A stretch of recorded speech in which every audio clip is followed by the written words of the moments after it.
Doctor Nageswara Reddy గారు ఉన్నారు. పద్మశ్రీ, పద్మభూషణ్, పద్మవిభూషణ్ ఈ గొప్ప పురస్కారాలతో పాటు గ్యాస్ట్రో ఎంటరాలజీ అనే సబ్జెక్ట్లో వరల్డ్లోనే చాలా ప్రతిష్టాత్మకమైన పురస్కారాలు అవార్డ్స్ కూడా వారు పొందారు. ఇటుపక్క ప్రభుత్వం నుంచి ఇచ్చే సివిలియన్ అవార్డ్స్తో పాటు ఆ రంగం గుర్తించిన అవార్డ్స్ కూడా చాలా అత్యంత విలువైనగా భావిస్తారు డాక్టర్స్. అవన్నీ పొందారు. వారిని అడిగి గ్యాస్ట్రో ఎంటరాలజీకి రిలేటెడ్గా చూసుకుంటూ మన కడుపు, జీర్ణాశయం, ఆరోగ్యం, ఆహారం, ఆనందం, సుఖం, లాంగివిటీ ఆఫ్ లైఫ్ స్ట్రాంగ్గా ఉండాలంటే ఏం చేయాలి, ఏం చేయకూడదు, ఇవన్నీ కూడా డాక్టర్ గారి ద్వారా మనం తెలుసుకునే ప్రయత్నం చేద్దాం. ₹1,00,00,000 జీతాన్ని కూడా ఇవ్వడానికి 10 ఏళ్ల క్రితం మీకు అవకాశం వచ్చినా కానీ అవన్నీ వదులుకొని, ఎందుకంటే మనం ఎందుకు గట్ హెల్త్ విషయంలో వెనకబడ్డాము. చాలా వరకు ఈ బ్యాక్టీరియా కంట్రోల్లో జరుగుతుంది. ఐశ్వర్య రాయ్ అని యాక్ట్రెస్ ఉంది, ఆమె she example of perfect health. అంత డిఫరెన్స్ ఉందా బ్యాక్టీరియా? థర్డ్ థింగ్ అంటే as far as possible normal delivery encourage చేయాలి, సిజేరియన్ డెలివరీ చేయాలి. ఫుడ్ ఈజ్ మెడిసిన్ కూడా అంటున్నారు. దానికి మేము చాలా రీసెర్చ్ చేశాను, మెడిటరేనియన్ ఫుడ్ అని. అన్నం తింటే తొందరగా అరుగుతుంది, ఈజీ డైజెస్టివ్ అనే మనకి ఈజీ డైజెషన్ మనకు మంచిది కాదు. మన భారతదేశాన్ని బ్లూ జోన్గా మార్చలేమా? బ్లూ జోన్ అంటే ఒకరిద్దరు పాటించింది కాదు. అంటే బ్లూ జోన్గా మారడం అంటే ఏం చేయాలి సార్? అందరూ అక్కడ 100 years బతుకుతారు. ఫుడ్ అండ్ యాక్టివిటీసే మెయిన్. ఎక్సర్సైజ్లో 2 types ఉన్నాయి. కొంతమందికి మార్నింగ్ ఎక్సర్సైజ్ చేస్తే మంచిది, కొంతమందికి రాత్రి చేస్తే మంచిది. అంటే స్లీప్ చేతిలో మనం ఉన్నామా? స్లీప్ మన చేతిలో తెచ్చుకోవచ్చు. స్లీప్ మన చేతి తెచ్చుకోవచ్చు. ఆ sun rise sunset timing maintain చేసి బాడీ మంది కదా, ఓన్ యువర్ ఓన్ బాడీ అంటాం మనం. ఒక్కొక్క దానికి ఒక్కొక్క ఏజ్ ఉంటుంది. Human beings actually 120 years normal. Bank లాగా స్టూల్ బ్యాంకులు వస్తాయని మంచి హెల్తీ పీపుల్ని స్టూల్ తీసుకుంటే. ఈ ఐబిఎస్ గురించి కూడా చాలా చర్చ జరుగుతుంది. IBS 30% of normal population IBS ఉంది. ఐబిఎస్ అంటే ఏమి? డైరియా రావచ్చు, కాన్స్టిపేషన్ రావచ్చు, పెయిన్ రావచ్చు, ఈ కాంబినేషన్లో రావచ్చు. ప్లాస్టిక్ దాని రోల్ కూడా ఉంది కదా సార్ అందులో. ఆ ఫ్యాటీ లివర్ పెరుగుతుంది కదా ఇప్పుడు. ఫ్యాటీ లివర్ ఉన్న వాళ్ళు ఫ్యాటీ లివర్తో చనిపోరు అంత తొందరగానే వచ్చేస్తే. I'm aiming in 5 years time. మన జీన్స్ వల్లనే మనకి ఈ ఫ్యాటీ లివర్ పెరుగుతుంది, పొట్టలు వస్తుంది, పొట్ట పెరుగుతుంది అంటున్నారు కదా. ఈ ఎపిజెనెటిక్స్ టెక్నిక్స్లో ఈ జీన్స్ని బ్లాక్ చేశారు. ఈ ఒబెసిటీని తగ్గించడానికి, డయాబెటీస్ని కంట్రోల్ చేయడానికి ఇంజెక్షన్స్ వచ్చాయి అంటున్నారు. మెడికల్ షాప్స్లో అమ్ముతున్నారు, తీసుకొని తప్పు చేయకూడదు. అది ఎందుకు అంటే మేజర్ గోల్ ఏంటి సార్ అంటే హెల్త్ ఫర్ పీపుల్. భారతదేశానికి నోబెల్ రాదా? మనం పని చేస్తూ ఉంటే ఏజీని ఎలా చూడాలనుకుంటున్నారు భవిష్యత్తులో? మీరు డాక్టర్స్కి, పబ్లిక్కి, ప్రభుత్వాలకి ఇచ్చే ఒక సింగిల్ మెసేజ్ ఏంటి సార్?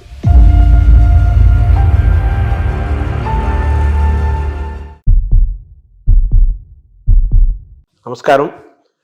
మనతో పాటు డాక్టర్ నాగేశ్వర రెడ్డి గారు ఉన్నారు. గ్యాస్ట్రో ఎంటరాలజిస్ట్గా వారు ప్రపంచ ప్రసిద్ధులు. అనేక పరిశోధనలు చేశారు, చేస్తున్నారు. కొత్తదనం కోసం ఎప్పుడు వారు వెంపర్లాడుతుంటారు. అంటే రీసెర్చ్, పరిశోధన జరగాలి, డాక్టర్లు అప్డేట్ అవ్వాలి. అలాగే ప్రజలకి, సామాన్యులకు కూడా వైద్యం ఏమిస్తోంది, వైద్యంలో జరుగుతున్న పరిశోధనలు ఏంటి, ఏమేమి అందుబాటులో ఉన్నాయి, ఇవన్నీ తెలుసుకుంటూ మన ఆరోగ్యాన్ని ఏ విధంగా కాపాడుకోవాలి, అనారోగ్యానికి ఎలా దూరంగా ఉండాలి, చిన్న చిన్న మార్పులతో కూడా మనం ఆరోగ్యాన్ని ఎలా మనం చేసుకోవచ్చు, ఇవన్నీ కూడా ఒక బాధ్యతాయుతమైన డాక్టర్గా వారి కెరీర్ని ప్రారంభించి ఈరోజు ప్రపంచ ప్రఖ్యాతి తీసుకొచ్చి గ్యాస్ట్రో ఎంటరాలజీలు అనే సబ్జెక్ట్లో వాళ్ళు టాప్లో ఉన్నారు.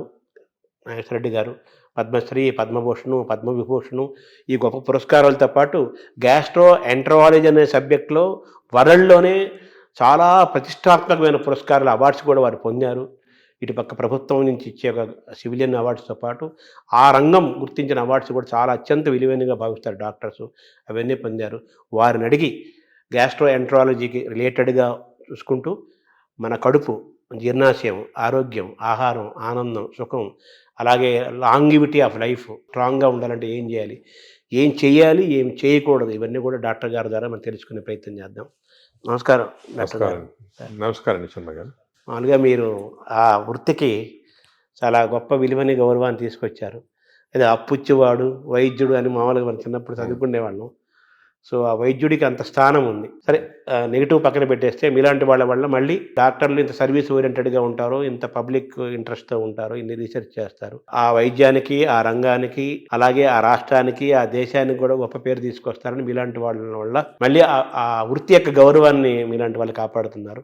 రీసెంట్గా పద్మవిభూషణ్ కూడా వచ్చింది. సో మీకు ముందుగా తెలుగు వారందరి తరపున మీకు అభినందనలు, పబ్లిక్ తరపున మీకు కృతజ్ఞతలు కూడా తెలియజేయాలి. సార్ ఇప్పుడు బాగా వినపడే మాట, అన్ని డాక్టర్లు, వాడు కార్డియాలజిస్ట్ అయినా, నెఫ్రాలజిస్ట్ అయినా, న్యూరాలజిస్ట్ అయినా లైఫ్ స్టైల్ మాట్లాడుతున్నారు. ఫస్ట్ లైఫ్ స్టైల్ అంటున్నారు, తర్వాత గట్ హెల్త్ అంటున్నారు. గట్ హెల్త్, మైక్రోబయాము, దీని గురించే మాట్లాడుతున్నారు కదా. ఏంటి సార్ ఈ గట్ హెల్త్? ఈ గట్ హెల్త్ మనం కాపాడుకోవాలంటే ఏం చేయాలి? మనం ఎందుకు గట్ హెల్త్ విషయంలో వెనకబడ్డాము?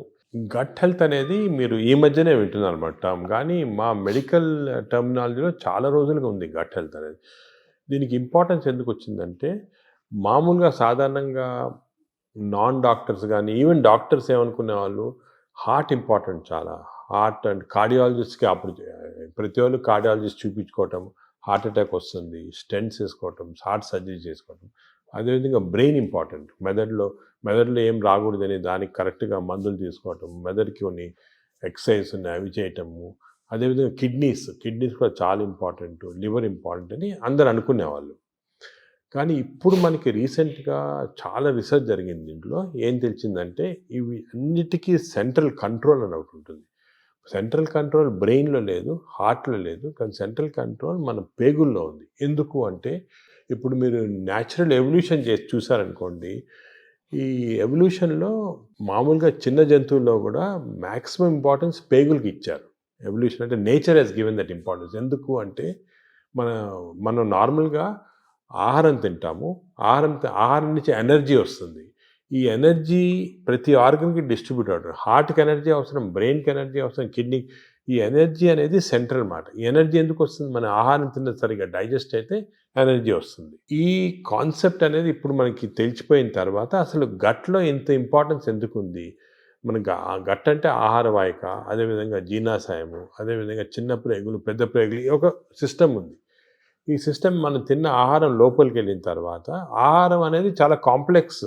అంటే దాంట్లో ప్రోటీన్స్ ఉంటాయి, కార్బోహైడ్రేట్స్ ఉంటాయి, ఫ్యాట్స్, అన్నీ చాలా కాంప్లెక్స్, అన్నీ కలిపి ఆహారం తయారవుతుంది.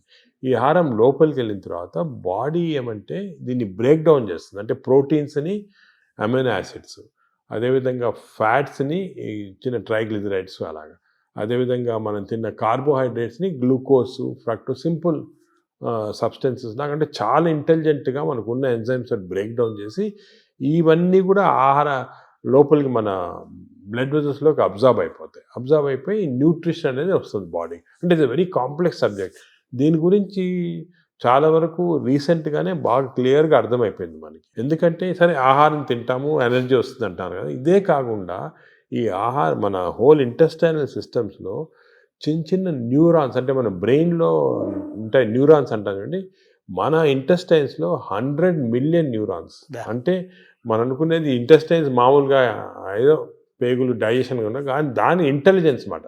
అంటే 100 మిలియన్ న్యూరాన్స్ ఉన్నాయంటే ఎంత ఇంటెలిజెన్స్ ఉంటుంది. ప్రతి న్యూరాను అంటే మన పేగులు కూడా ఆలోచిస్తుంటాయి, ఇది మంచి ఆహారమా చెడ్డ ఆహారం, ఈ ఆలోచనని దాంట్లో ఉన్నాయి. అదే కాకుండా ఇంకొక ఇంట్రెస్టింగ్, మన పేగుల్లో హార్మోన్స్ ప్రొడ్యూస్ చేస్తాయి. Neuro endocrine tumours, neuro endocrine cells మనకి బాడీలో అంతా హార్మోన్స్, అంటే థైరాయిడ్ ఉంది, అదేవిధంగా ప్యాన్క్రియాస్లో ఇన్సులిన్ వస్తుంది, పారాథైరాయిడ్ ఉంది. ఇవన్నీ కూడా హార్మోన్స్ డిఫరెంట్ బాడీ సిస్టమ్స్లో ఉన్నాయి. కానీ మన ప్రేగుల్లో అన్ని బాడీలో ఉన్న హార్మోన్స్లో ఉన్న సెల్స్ కన్నా కూడా ఎక్కువ సెల్స్ ఇంటెస్టైన్స్లో ఉన్నాయి. అంటే ప్రేగుల్లో నరాలు ఉన్నాయి, అదేవిధంగా హార్మోన్స్ ఉన్నాయి. ఇవన్నీ కోఆర్డినేటెడ్ మెకానిజంగా పనిచేస్తాయి. ఇప్పుడు మనకి నాలెడ్జ్ వచ్చింది. అంటే మనం ఆహారం, ఫర్ ఎగ్జాంపుల్ గ్లూకోజ్ తిన్నాం అనుకోండి, ఎక్కువ గ్లూకోజ్ తింటే, అంటే ఎక్కువ షుగర్ తింటే షుగర్ ఎక్కువ అవుతుంది బాడీలో అని మనకు తెలుసు. కానీ ఇప్పుడు ఎలా తెలిసిందంటే అంత సింపుల్ కాదు. మనం తిన్న ఆహారం, అంటే గ్లూకోజ్ కానీ ఏదన్నా కానీ షుగర్ కానీ బాడీలోకి వెళ్ళిన తర్వాత బాడీలో చిన్న ప్రేగులో సెన్సర్స్ ఉంటాయి. ఇది గ్లూకోజ్ని లోపల తీసుకుంటామా వద్దా, తీసుకుంటే బాడీకి ఏ పార్ట్కి పంపిస్తాము, అంటే నరాలు, హార్మోన్స్ అన్నీ కోఆర్డినేట్, చాలా ఎలక్ట్రికల్ సిస్టమ్లా కోఆర్డినేషన్ జరిగి ఇంటెలిజెన్స్ సిస్టమ్ అంటాం దాన్ని. ఆ ఇంటెలిజెన్స్ సిస్టమ్ తోటి ఆ బాడీలో ఎంత అబ్జర్వ్ కావాలా, ఎక్కడెక్కడికి వెళ్ళాలి, అవన్నీ కూడా డిసైడ్ చేస్తుంది బాడీ. దిస్ ఈజ్ మన ఆర్టిఫిషియల్ ఇంటెలిజెన్స్ కన్నా ఈ ఇంటెలిజెన్స్ ఎక్కువ బాడీలో. ఇన్ని రోజులు తెలియలేదు, ఇప్పుడు తెలుస్తుంది మనకి. సో హార్మోన్స్, నరాలు. అదేవిధంగా థర్డ్ కాంపోనెంట్ ఇప్పుడు వచ్చింది. థర్డ్ కాంపోనెంట్ ఏమంటే, మనం ఏమనుకున్నాము అంటే మనం తిన్న ఆహారం ప్రకారము మన బాడీ సిస్టమ్ ప్రకారం జరుగుతున్నాయి, కానీ అవన్నీ కరెక్ట్ కాదు. ఇప్పుడు మనకేం తెలిసిందంటే మన ప్రేగుల్లో, అంటే ఎస్పెషల్లీ చిన్న ప్రేగుల్లో, పెద్ద ప్రేగుల్లో బ్యాక్టీరియా, వైరస్, ఫంగై 3 ఉంటాయి అన్నమాట. బ్యాక్టీరియా ఇవేమంటే దిస్ ఆర్ కాల్డ్ మైక్రోబయం. ఈ మైక్రోబయం అనేది మనకున్న సెల్స్ కన్నా, బాడీలో సెల్స్ కన్నా ఈ మైక్రోబయం సెల్స్ ఎక్కువ. అంటే బ్యాక్టీరియా ఎక్కువ, వైరస్ ఎక్కువ, ఫంగై ఎక్కువ. ఇవి జీన్స్, దీంట్లో జీన్స్ మనం లెక్క పెట్టగలిగితే ఈ జీన్స్ దీంట్లో 2 మిలియన్ జీన్స్ ఉన్నాయి. మన బాడీలో 20,000 జీన్స్ ఉన్నాయి. అంటే మనకి we are completely controlled by this microbiome bacteria. ఎందుకంటే అన్ని జీన్స్ ఉన్నాయి దాంట్లో. అంటే మన డిఎన్ఏ దానికి రిలేటెడ్ ఉంటుంది. డిఎన్ఏ, మన డిఎన్ఏ బ్యాక్టీరియా డిఎన్ఏ కాన్స్టెంట్గా they are touching each other, talking to each other. మన ఆహారం ఎంత తీసుకున్నా డైజెషన్ జరుగుతుంది కదా, ఎంత అబ్జర్వ్ కావాలి, ఎంత వెళ్ళాలని ఈ క్రాస్ టాక్ వల్ల జరుగుతూ ఉంది. మనం తిన్నదానిపైన డిసైడ్ కాదు, ఈ మైక్రోబయం పైన కూడా డిసైడ్ అవుతుంది. సపోజ్ మంచి మైక్రోబయం ఉందనుకోండి, మనని ప్రొటెక్ట్ చేస్తుంది. అరే ఈ బాడీని ప్రొటెక్ట్ చేయాలి, మనం ఈ బాడీలో ఉన్నాము, దీన్ని ప్రొటెక్ట్ చేయాలా అండ్ మంచి సబ్స్టెన్సెస్ అబ్జర్వ్ చేసి చెడ్డ సబ్స్టెన్సెస్ బయటికి పంపించేస్తుంది, మన మోషన్ ద్వారా వచ్చేస్తుంది. అదే చెడ్డ మైక్రోబయం ఉన్నాయనుకోండి, అంటే ఇది ఎలాగంటే ఎగ్జాంపుల్, ఒక దేశంలో ప్రజలు ఉంటారు, మంచి ప్రజలు ఉంటారు, చెడ్డ ప్రజలు ఉంటారు. మంచి ప్రజలు ఈ దేశానికి ఏమైనా చేయాలా, అవి చేయాలా అని ఆలోచిస్తూ ఉంటారు. అదే చెడ్డ ప్రజలు టెర్రరిస్ట్ ఎలా దీన్ని డిస్ట్రాయ్ చేస్తాము అని. మన బ్యాక్టీరియా కూడా బాడీలో అలాగే, మంచి ప్రజలు చెడ్డ ప్రజలు ఉన్నట్టు మంచి బ్యాక్టీరియా చెడ్డ bacteria, good bacteria bad bacteria. ఈ బ్యాడ్ బ్యాక్టీరియా ఎప్పుడు ఇలా బాడీని ఎలా డిస్ట్రాయ్ చేస్తాము, ఈ బాడీలో షుగర్ ఎలా ప్రొడ్యూస్ చేస్తాము, ఈ బాడీకి హార్ట్ ఎలాగ చెడిపేస్తాము, ఈ బాడీకి బ్రెయిన్ ఎలా చెడిపేస్తాము కాన్స్టెంట్గా ఉంటాయి. So there is a constant big battle మన ప్రేగుల్లో. బ్యాడ్ బ్యాక్టీరియా గుడ్ బ్యాక్టీరియాకి ఇప్పుడు వార్ జరుగుతూ ఉంది. లోపల పెద్ద సైన్యం ఉంది. అంటే మిలియన్స్ మన అంత పెద్ద సైన్యం. మనకి గుడ్ బ్యాక్టీరియా గెలిస్తే మనకి మంచిది బాడీకి. సో ఈ heart attacks, brain strokes, kidney damage ఇవన్నీ కూడా కొంతవరకు మనం అనుకున్నట్టు ఫిజియాలజీ ప్రకారం జరుగుతుంది, కానీ చాలా వరకు ఈ బ్యాక్టీరియా కంట్రోల్లో జరుగుతుంది. మనకు తెలిసిపోయింది ఇప్పుడు. దానికే మనం చూస్తుంటే కొంతమంది అది ఏదంటే తింటారు, నాకేం జబ్బులు రావు అంటారు. ఫర్ ఎగ్జాంపుల్, ఫేమస్ ఎగ్జాంపుల్ మనకి ఒక యాక్ట్రెస్ ఉంటుంది, ఐశ్వర్య రాయ్ అని యాక్ట్రెస్ ఉంటుంది. ఆమె she example of perfect health. అందరూ అడిగేవాళ్ళు మీరు ఏం చేస్తారు, ఎక్సర్సైజ్ ఏం తింటారు, ఆమె ఏం లేదండి, ఏం చేయటం లేదు, మన న్యాచురల్ బాడీ. అప్పుడు ఊరికనే అందరు ఎలాగ natural, this is a natural. అంటే మన మంచి బ్యాక్టీరియా ఉంటే బాడీ గ్లో వస్తుంది, స్కిన్ గ్లో వస్తుంది, అదేవిధంగా షుగర్ కంట్రోల్లో ఉంటుంది. సో ఇది ఫండమెంటల్గా ఇది తెలిసిపోయింది ఇప్పుడు మనకి.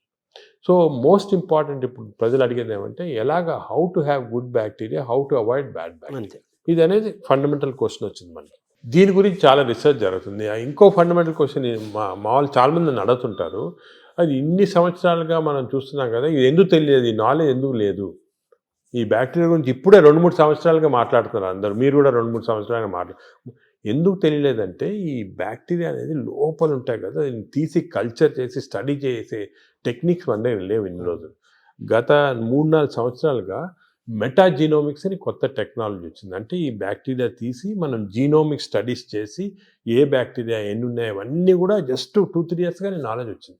దానివల్ల మనకు అంతా ఇప్పుడు తెలిసింది. That's why you're so excited about this knowledge. ఎందుకంటే ఈ కొత్త నాలెడ్జ్ ఇప్పుడు వచ్చింది కదా, ఇవన్నీ క్లారిఫై అయిపోతున్నాయి పాయింట్స్. మెటాజీనోమిక్స్ అని మేము మా హాస్పిటల్లో పెద్ద ల్యాబ్స్ పెట్టాము. మెటబాలోమిక్స్, దాని తర్వాత మెటాజీనోమిక్స్, మైక్రోబయామ్ ల్యాబ్ అని స్టార్ట్ చేసి ఇవన్నీ స్టడీ చేస్తున్నాం. అంటే ఈ మైక్రోబయామ్స్ ఉన్నాయి కదా, అవి కూడా దే ఆర్ ప్రొడ్యూసింగ్ సబ్స్టెన్సెస్, ఈ అని మెటబొలైట్స్ అంటారు. దాని స్టడీకి మెటబాలామిక్స్. మేము we are started a mass spectroscopy అని ఒక పెద్ద ఇన్స్ట్రుమెంట్, అది తీసుకొని స్టడీ చేస్తున్నాం. ఏ బ్యాక్టీరియా ఏది ప్రొడ్యూస్ చేస్తుంది మన బాడీలో. For example, there is a chemical called TMAO, TMAO. ఈ TMAO ప్రొడ్యూస్ చేసే బ్యాక్టీరియా ఎక్కువైతే ఆ ఎక్కువ సబ్స్టెన్స్ వెళ్ళి హార్ట్ అటాక్స్ ఇస్తుంది. So heart attack is not because of any clogging and all, is because of TMAO. So ఈ bacteria eliminate చేస్తే మనకి ఛాన్స్ తగ్గిపోతుంది హార్ట్ అటాక్. అదేవిధంగా బ్రెయిన్లో 2 సబ్స్టెన్సెస్ చాలా ఇంపార్టెంట్, డోపమిన్ అండ్ సెరటోనిన్. ఈ 2 కెమికల్స్ ఆర్ వెరీ ఇంపార్టెంట్. వాటి యొక్క చర్యలు ఏంటి సార్? ఇవి ఏం చేస్తాయి, డోపమిన్ ఈ బ్లడ్లో నుంచి బ్రెయిన్కి వెళ్ళిపోయి బ్రెయిన్ని స్టిమ్యులేట్ చేసి మనం మంచి థింకింగ్, స్మార్ట్ థింకింగ్, డల్నెస్ తగ్గించేస్తాయి, డిప్రెషన్ తగ్గించేస్తాయి. ఇవన్నీ కెమికల్స్ చేస్తామండి బ్రెయిన్లో. ఇంతకుముందు మనము కొంతమంది ఆర్టిఫిషియల్గా తీసుకునే వాళ్ళు, కానీ అది మంచిది కాదు. ఇంతకుముందు ఏమనుకున్నామంటే ఫుడ్, ఫర్ ఎగ్జాంపుల్ ఆల్మండ్స్ తింటే మంచిది, దాంట్లో సెరటోనిన్ ఇంక్రీజ్ అవుతాయని అనుకునేవాళ్ళు. కానీ ఫుడ్ డైరెక్ట్గా దానివల్ల కాదు. ఈ ఫుడ్, మనం తిన్న ఫుడ్ని బ్యాక్టీరియా తీసుకొని, ఫర్ ఎగ్జాంపుల్ మనం బాదం తిన్నామనుకోండి, మంచి బ్యాక్టీరియా ఉంటే బాదంని లో ఉన్న ట్రిప్టోఫాన్ని సెరటిన్ లాగా మార్చేస్తుంది బాడీకి. సెరటిన్ అంటే బ్యాక్టీరియా ప్రొడ్యూసింగ్ సెరటిన్, డోపమిన్, ఇవన్నీ కూడా ఇవి కూడా మంచి గుడ్ బ్యాక్టీరియా. డోపమిన్ వల్ల సార్ దానివల్ల ఏం జరుగుతుంది? డోపమిన్ వల్ల అగైన్ బాడీ యాక్ట్, ఎనర్జీ వస్తుంది, ఎక్సర్సైజ్ చేయాలనిపిస్తుంది, పాజిటివ్ థాట్స్ వస్తాయి. ఈ డోపమిన్ తక్కువ ఉన్న వాళ్ళు ఎప్పుడు డల్గా కూర్చొని ఎక్సర్సైజ్ చేయరు, దానివల్ల బద్ధంగా వచ్చే ఫ్యాట్, బాడీలో బాగా ఫ్యాట్ రావడం అవన్నీ అలా వస్తాయి. ఈ స్లీప్లెస్నెస్ అవన్నీ కూడా బ్యాక్టీరియాకి సంబంధించి. సో ఇవన్నీ మనకి ఇప్పుడు నాలెడ్జ్ వచ్చేసింది. ఈ బ్యాక్టీరియా ఏవే మంచిది, ఏవి చెడ్డవి, ఇవి మెయింటైన్ చేసుకోవాలి కరెక్ట్గా మనం. అంటే ఎలా మెయింటైన్ చేసుకోవాలి సార్? ఫుడ్లో ఉందా, మన ఎక్సర్సైజ్లో ఉందా? సో మనకి బ్యాక్టీరియా కూడా చాలా వరకు ఫుడ్లో, మనం తిన్న ఫుడ్ ప్రకారం ఒకటి, ఎక్స్టర్నల్ బ్యాక్టీరియా మనకు వస్తుంది. ఇది 3 ఇంపార్టెంట్ రీజన్స్ మనకు తెలియాలి, ప్రజలు కూడా తెలియాలి. ఏమంటే మనకి ఒరిజినల్గా పుట్టుకతోటే బ్యాక్టీరియా వస్తాయి బాడీలో, ఆహారం నుంచి. న్యూ బార్న్ ఆహారం తింది కదా, ఆహారం లేకుండా బ్యాక్టీరియా పుట్టుకతో. ఎలాగంటే మదర్ నుంచి డెలివరీలో వచ్చేస్తుంది బ్యాక్టీరియా. అంటే మన తొలి జీవే బ్యాక్టీరియా అని చెప్పచ్చా? అంటే తొలి జీవి అని కాదు, మనం పుట్టినప్పుడు మన కడుపులో స్టెరైల్గా ఉండవు, బ్యాక్టీరియా ఉంటాయి. ఎందుకు అంటే ఈ ఒకటి మన మదర్ ప్లసెంటా ఉంటుంది కదా, లోపల బర్త్ అవుట్ ప్లసెంటాలో కొంతవరకు బ్యాక్టీరియా వెళ్ళిపోతాయి. అంటే ఆమ్నియాటిక్ ఫ్లూయిడ్ అని ఉంటుంది దాంట్లో బ్యాక్టీరియా. అదేవిధంగా బర్త్ కెనాల్ నుంచి పాస్ అయినప్పుడు బేబీ బ్యాక్టీరియా కొన్ని మింగేస్తాయి మదర్ బేబీ. దానికే మేము చాలా రీసెర్చ్ జరిగింది దీని గురించి. ఏం కనుక్కున్నామంటే, మనకి suppose baby is born natural birth, antibiotics వాడలేదు 6 months, మదర్స్ మిల్క్ ఇచ్చామనుకోండి, మదర్స్ మిల్క్ 6 months వాడితే మంచి బ్యాక్టీరియా ఉంటాయి పుట్టుకతోటి. 6 months తర్వాత మంచి బ్యాక్టీరియా. అదే కాకుండా ఈ సిజేరియన్ డెలివరీ చేసి బ్రెస్ట్ మిల్క్ ఇవ్వకపోతే యాంటీబయాటిక్స్ ఫస్ట్ 6 monthsలో వాడితే చిల్డ్రన్లో బ్యాక్టీరియా మార్పులు వచ్చేస్తాయి, చెడ్డ బ్యాక్టీరియా ఉంటాయి. సో పుట్టుకతోటి we are starting with advantage or disadvantage. Advantage or disadvantage పాపం మా బేబీ డిసైడ్ చేయదు, మదరు, పేరెంట్స్, డాక్టర్ వాళ్ళు డిసైడ్ చేస్తారు. అంటే ప్రెగ్నెన్సీ దశలోనే ప్రీ ప్రెగ్నెన్సీ దశ నుంచే చూడాలంటారా? అంటే ప్రీ అంటే మనకి యాంటీబయాటిక్స్ మదర్ కూడా వాడకూడదు, ఎంత తక్కువ వాడితే అంత మంచిది. బేబీకి 6 months దాకా అసలు యాంటీబయాటిక్ వాడకపోతే మంచిది. ఇంకోటి ఫీడింగ్ కూడా మనం ఎంకరేజ్ చేయాలి. ఊర్లలో చేసేవాళ్ళు ఇంతకుముందు, ఇప్పుడు ఏదో సిటీస్లో అంతా ఫ్యాషన్ అయిపోయింది ఈ డబ్బా పాలియటం అని, అవన్నీ పోవాలి. 6 months దాకా కంపల్సరీ బేబీకి మదర్ మిల్క్ ఇవ్వాలి. మదర్ మిల్క్లో కొన్ని సబ్స్టెన్సెస్ ఉన్నాయి, స్పెషల్ సబ్స్టెన్స్, అంటే నేచర్ ఇచ్చింది. ఈ సబ్స్టెన్సెస్ వల్ల మంచి బ్యాక్టీరియా గ్రోత్ వచ్చేస్తుంది బాడీలో. బ్రెస్ట్ మిల్క్ ఇది best breast milk is best milk and breast milk is best for bacteria, correct bacteria. అది ఇప్పుడు తెలిసిపోయింది క్లియర్గా. సో 6 months ఉండాలి. అదేవిధంగా చిల్డ్రన్కి ఎంత మరీ అవసరమైతే తప్ప యాంటీబయాటిక్స్ ఇవ్వకూడదు. యాంటీబయాటిక్స్ మనం ఇచ్చేసామనుకోండి బ్యాక్టీరియా చేంజ్ అయ్యాం. ఇప్పుడు యాంటీబయాటిక్స్ అంతకుముందు డాక్టర్ ప్రిస్క్రిప్షన్ అవి ఉండేవి, ఇప్పుడు అవి లేవు, అందరూ మెడికల్ షాప్కి వెళ్ళి తీసుకోవడం అది కరెక్ట్ కాదు. దానికి యాంటీబయాటిక్స్ ఇవ్వకూడదు. థర్డ్ థింగ్ ఏమంటే, as far as possible normal delivery encourage చేయాలి, సిజేరియన్ డెలివరీ చేయకూడదు. అవునా సార్? అంటే అంత డిఫరెన్స్ ఉందా? డిఫరెన్స్ ఉందా? సిజేరియన్ ఇప్పుడు అసలు హాంకాంగ్లో ఒక మంచి ఇచ్చేసారు. ఇప్పుడు ఏం చేస్తారంటే, అక్కడ సిజేరియన్ డెలివరీస్ ఎక్కువ అవుతున్నాయని మదర్కి ఆ సిజేరియన్ డెలివరీ టైంలో స్టూల్ ఉంటుంది, అది తీసి పక్కకు ఫ్రిడ్జ్లో పెట్టి బేబీ డెలివరీ సిజేరియన్ అయినా కూడా బేబీ డెలివరీ అయిన తర్వాత ఆ స్టూల్ ఫీడ్ చేస్తున్నారు బేబీకి. అవును. సో అట్లీస్ట్ కొంతవరకు నార్మల్ బ్యాక్టీరియా రావడానికి అంత ఇంపార్టెన్స్ ఉంది. సో ఇప్పుడున్న వాతావరణంలో మీరు చెప్పినట్టుగా, అంటే మనిషి పుట్టినప్పుడు నుంచే, పుట్టబోయే ముందు దశ నుంచే వెళ్ళిపోయేంత వరకు బ్యాక్టీరియా మేనేజ్మెంట్. అప్పుడే ఎందుకు చెప్తున్నా ఇంపార్టెంట్, అందరూ ఏమంటారు తర్వాత చూసుకుంటాం మనం పెద్ద, అది కాదు, పుట్టినప్పటి నుంచి స్టార్ట్ అవుతుంది బ్యాక్టీరియా మేనేజ్. పుట్టినప్పుడే ఈ 3 precautions follow: normal delivery, breast feeding, అదేవిధంగా నో యాంటీబయాటిక్స్ చిల్డ్రన్లో 6 months దాకా. చాలా స్ట్రిక్ట్గా ఫాలో అయ్యామనుకోండి, వీ స్టార్ట్ విత్ అడ్వాంటేజ్. ఇప్పుడు మనం ఆల్రెడీ దాటేసాం, ఇప్పుడు న్యూ బేబీస్ ఓకే. ఇప్పుడు దాటిన తర్వాత కొన్ని మార్పులు, అప్పుడు నెక్స్ట్ ఏమంటే నెక్స్ట్ ఎలాగా డెవలప్ చేయాలని, ఫస్ట్ ఫుడ్ చిల్డ్రన్ నుంచి స్టార్ట్ అవుతుంది. చిల్డ్రన్ నుంచి కొన్ని టైప్ ఆఫ్, ఇప్పుడు ఫైబర్ ఎక్కువ ఉన్న ఫుడ్, దాని తర్వాత ఎక్కువ న్యాచురల్ ఫుడ్స్, అంటే మన ఆర్గానిక్ ఫుడ్, అటువంటి న్యాచురల్ ఫుడ్స్, ఎక్కువ వెజిటబుల్స్, ఇటువంటివన్నీ మంచివి. కానీ అన్ఫార్చునేట్లీ ఒక రాంగ్ థింగ్ ఏమవుతుందంటే, ఫాస్ట్ ఫుడ్. చిల్డ్రన్ స్కూల్కి వెళ్ళగానే పక్కనే ఫాస్ట్ ఫుడ్ షాప్ ఉంటుంది, ఫాస్ట్ ఫుడ్స్, ఈ బర్గర్స్, చిప్స్, ఇటువంటివన్నీ, నూడిల్స్, ఇవన్నీ కూడా బ్యాడ్ బ్యాక్టీరియా కారణం. అసలు మనం నెక్స్ట్ స్టెప్ చిల్డ్రన్లో ఏం చేయాలంటే, హెల్తీ ఫుడ్ హ్యాబిట్స్ చాలా స్ట్రాంగ్గా పెట్టాలి. ఇంకోటి వర్స్ట్ ఏమంటే, ఈ సోడా డ్రింక్స్, ఫ్రక్టోస్ అని ఉంటుంది దాంట్లో, ఈ కార్న్ సిరప్ ఉంటుంది, ఈ సోడాస్లో చాలా రాంగ్ బ్యాక్టీరియా వచ్చేస్తాయి. Cool drinks sir? Cool drinks అస్సలు తీసుకోకూడదు. Cool drinks even fruit juice కూడా ఐ డోంట్ అడ్వైస్. ఫ్రూట్స్ మంచిది, ఎందుకంటే ఫైబర్ ఉంటుంది. ఫ్రూట్ జ్యూస్లో ఏముంటుంది, ఒట్టి ఫ్రక్టోస్ ఉంటుంది. ఫ్రక్టోస్ అనే సబ్స్టెన్స్ గ్లూకోజ్ కన్నా కూడా డేంజరస్. అసలు దానికే కూల్ డ్రింక్స్, ఫ్రూట్ జ్యూసెస్ తాగకూడదు. అందరు మిస్టేక్ అంటే కూల్ డ్రింక్స్ తాగడం లేదు, ఫ్రూట్ జ్యూస్ తాగుతున్నాడు. ఫ్రూట్ జ్యూస్ తాగకపోతే ఫ్రూట్ తినొచ్చు కదా. అవును, ఫ్రూట్లో ఫైబర్ ఉంటుంది, న్యాచురల్ అది. మీకు ఫ్రూట్ జ్యూస్లో ఫ్రక్టోస్ వచ్చి బాడీకి మంచిది కాదు ఫ్రక్టోస్. సో అది we should avoid completely. So children next step, baby నుంచి చిల్డ్రన్లో ఏమంటే we should advise them healthy foods. ఈ మిడ్ డే మీల్స్ కూడా స్కూల్లో పెడతారు, అవి కూడా ఒకటేమంటే ఈ ఫాస్ట్ ఫుడ్స్ అవాయిడ్ చేయాలి. Second, hygiene important. ఇప్పుడు ఏమంటే ఈ మిడ్ డే మీల్స్ కుకింగ్లో మనం చూస్తుంటాం, చాలా బ్యాడ్ హైజీన్ వల్ల బ్యాడ్ బ్యాక్టీరియా వస్తుంది. అది కూడా కొంచెం కంట్రోల్ చేయాలి. ఫైబర్ అది కంట్రోల్ చేయాలి, చాలా important. So these are all very important children లెవెల్లో. ఇంకోటి, చిల్డ్రన్లో ఫిజికల్ యాక్టివిటీ బాగుంటే మంచి బ్యాక్టీరియా వస్తున్నాయని అది కూడా తెలిసిపోయింది. యాక్టివిటీ సెల్ ఫోన్కి అటాచ్ అయిపోతున్నారు అంతే, అది తప్పది. సో చిల్డ్రన్లో ఫిజికల్ యాక్టివిటీ వల్ల కూడా బ్యాక్టీరియా చేంజ్ అవుతున్నాయి. So we have to encourage sports, physical activity. So మంచి nutrition, hygienic nutrition, organic food, అదేవిధంగా physical activity. Avoid juices, fruit juices కానీ సోడాస్ కానీ, avoid unhygienic food, avoid fast foods.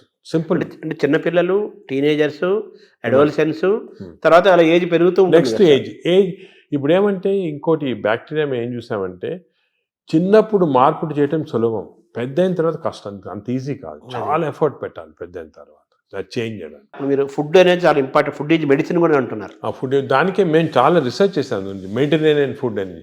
For example కొన్ని types of food, ఈ coconut water అనుకోండి, 2 గ్లాసులు coconut water తాగితే మంచి బ్యాక్టీరియా ఉంటుంది. అదేవిధంగా బ్లాక్ కాఫీ, అసలు మిల్క్ అనేది రాంగ్ కాన్సెప్ట్.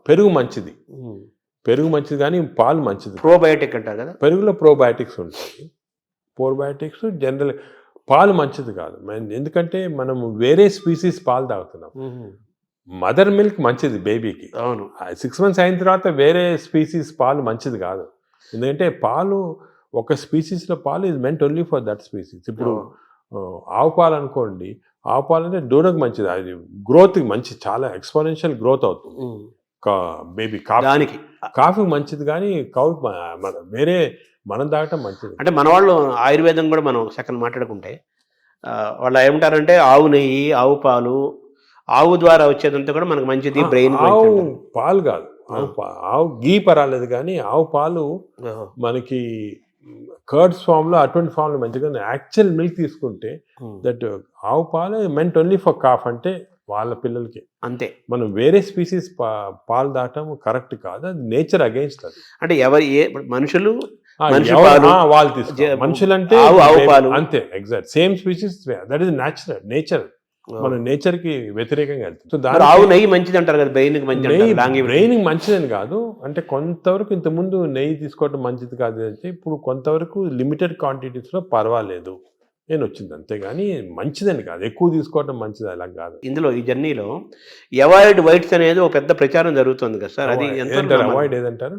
అవాయిడ్ వైట్స్ అంటే అన్నము, వైట్ అనేది జనరల్ టర్మినాలజీ, కానీ జనరల్ గా దోస్ అంటే ఇప్పుడు మనం ఫుడ్ లో కార్బోహైడ్రేట్స్, ప్రోటీన్, ఫ్యాట్ లో saturated fat, unsaturated fat example ఏమంటే ఆలివ్ ఆయిల్. వెస్టర్న్ కంట్రీస్ లో ఆలివ్ ఆయిల్ ఎక్కువ తింటాం, మనం ఆలివ్ ఆయిల్ తో కుక్ చేయలేము. ఆలివ్ ఆయిల్ కుక్ చేస్తే అది చెడిపోతుంది. దానికి రైస్ బ్రాన్ ఆయిల్ అని ఉంది. Rice bran oil is equal to olive oil, దీనికి అన్సాచురేటెడ్ ఫ్యాటీ యాసిడ్ ఎక్కువ. Saturated fatty acids are hydrogenated fats ఏమంటే వనస్పతి, కొంతవరకు గీ, అవి మంచిది కాదు. కొంతవరకు మన కౌ గీ అంటే ఆవుది వచ్చిన గీ కొంతవరకు పర్వాలేదు, ఎక్కువ మంచిది కాదు. అన్నం కూడా తినొద్దు అంటున్నారు కదా వైట్స్ లో, అది ఫ్యాట్స్ పార్ట్. సో ఎక్కువ అన్సాచురేటెడ్ ఫ్యాటీ యాసిడ్స్ అవి మంచిది. హైడ్రోజనేటెడ్ ఫ్యాటీ యాసిడ్స్ వనస్పతి లాంటిది అవి మంచిది కాదు. నా సెకండ్ ఏమంటే కమింగ్ టు కార్బోహైడ్రేట్స్లో సింపుల్ కార్బోహైడ్రేట్స్, కాంప్లెక్స్ కార్బోహైడ్రేట్స్ ఉంటాయి. సింపుల్ కార్బోహైడ్రేట్స్ అంటే ఏమి, రైసు ఇటువంటివి. ఏమంటే సింపుల్, దీంట్లో ఎక్కువ ఫైబర్ ఉండదు, మనం తింటే గ్లూకోజ్ ఇమ్మీడియట్గా బాడీలో అబ్జర్వ్ అయిపోయి మంచిది కాదు. లోపల బ్యాక్టీరియా కూడా అవి కూడా లేజీ అయిపోతాయి, ఎక్కువ పని లేదు దానికి. రైస్ ఇచ్చామనుకోండి, గ్లూకోజ్ తీసి బాడీకి పంపించే డ్రౌజినెస్. వేరే same complex carbohydrates millets out example. Millets అనుకోండి, దాంట్లో చాలా ఫైబర్ ఉంటుంది, గ్లూకోజ్ ఆ ఫైబర్ మధ్యలో ఉంటుంది, దాన్ని ఎక్స్ట్రాక్ట్ చేయాలంటే అంత ఈజీ కాదు, బ్యాక్టీరియా కూడా కొంచెం పనిచేయాలి దానికి. అంటే ఒకప్పుడు మనం రాగులు, సజ్జలు, మంచి జొన్నలు, ఆరికలు, కొర్రలు, రాగులు కానీ మంచిది, ఈ సొరగము అవన్నీ కూడా అంటే మిల్లెట్స్ ఆర్ వెరీ గుడ్. ఇవి మనం రియలైజింగ్ నా ఎక్కువ మిల్లెట్స్ తింటే మంచిది అది. సో దీస్ కార్బోహైడ్రేట్స్లో మిల్లెట్స్ ఎక్కువ కాన్సన్ట్రేట్ చేసేసి polished, especially polished rice avoid చేయాలి. అంటే మామూలుగా అన్నము కంపారిటివ్ గా అన్నం తింటే తొందరగా అరుగుతుంది, ఈజీ డైజెస్టివ్ అనే మనకి ఈజీ డైజెషన్ మనకు మంచిది కాదు. మనకి ఈజీ డైజెషన్ అంటే పేషెంట్స్కి బాగా వీక్ ఉన్న వాళ్ళకి అవసరం, కానీ మనకి నార్మల్ కాంప్లెక్స్ డైజెషన్ మంచిది. ఎందుకంటే కాంప్లెక్స్ డైజెషన్లో ఫైబర్, దీన్ని గ్లైసిమిక్ ఇండెక్స్ అంటారు, ఒక టర్మినాలజీ పబ్లిక్ కూడా తెలియాలి. గ్లైసిమిక్ ఇండెక్స్ అంటే ఏమంటే మన ఆహారం తిన్నామంటే మన బ్లడ్ షుగర్ లెవెల్ ఎంత ఇంక్రీజ్ అవుతుంది. సో గ్లైసిమిక్ ఇండెక్స్ ఒక ఫుడ్ ఎక్కువ ఉంది అంటే డైజెషన్ కావచ్చు, కానీ ఆ గ్లైసిమిక్ ఇండెక్స్ ఎక్కువ కావటం వల్ల గ్లూకోజ్ ఎక్కువే మంచిది కాదు బాడీకి. సో రైస్కి, షుగర్కి మ్యాక్సిమం గ్లైసిమిక్ ఇండెక్స్, ఎందుకంటే షుగర్ తినడానికి ఇమీడియట్ గ్లూకోజ్ ఎక్కువ అవుతుంది, రైస్ తినడానికి కొంతవరకు అవుతుంది. కానీ కాంప్లెక్స్ కార్బోహైడ్రేట్స్ మిల్లెట్స్ అయితే గ్లైసిమిక్ ఇండెక్స్ తక్కువ. కొన్ని ఉన్నాయి బీన్స్, మన చిక్కుడుకాయ, ఇది కిడ్నీ బీన్స్ అంటారు అవి, అవన్నీ రాజ్మా, ఇవన్నీ గ్లైసిమిక్ ఇండెక్స్ తక్కువ. అవి కూడా కార్బోహైడ్రేట్స్, గ్లైసిమిక్ ఇండెక్స్ తక్కువ. అంటే అవి తింటే దాంట్లో ఫైబర్ నుంచి గ్లూకోజ్ బయటికి లాగాల, బ్యాక్టీరియా పనిచేయాలి, అన్ని చేసి స్లోగా గ్లూకోజ్ ఇంక్రీజ్ అవుతుంది. సో దట్ ఈస్ నాట్, అది మంచిది.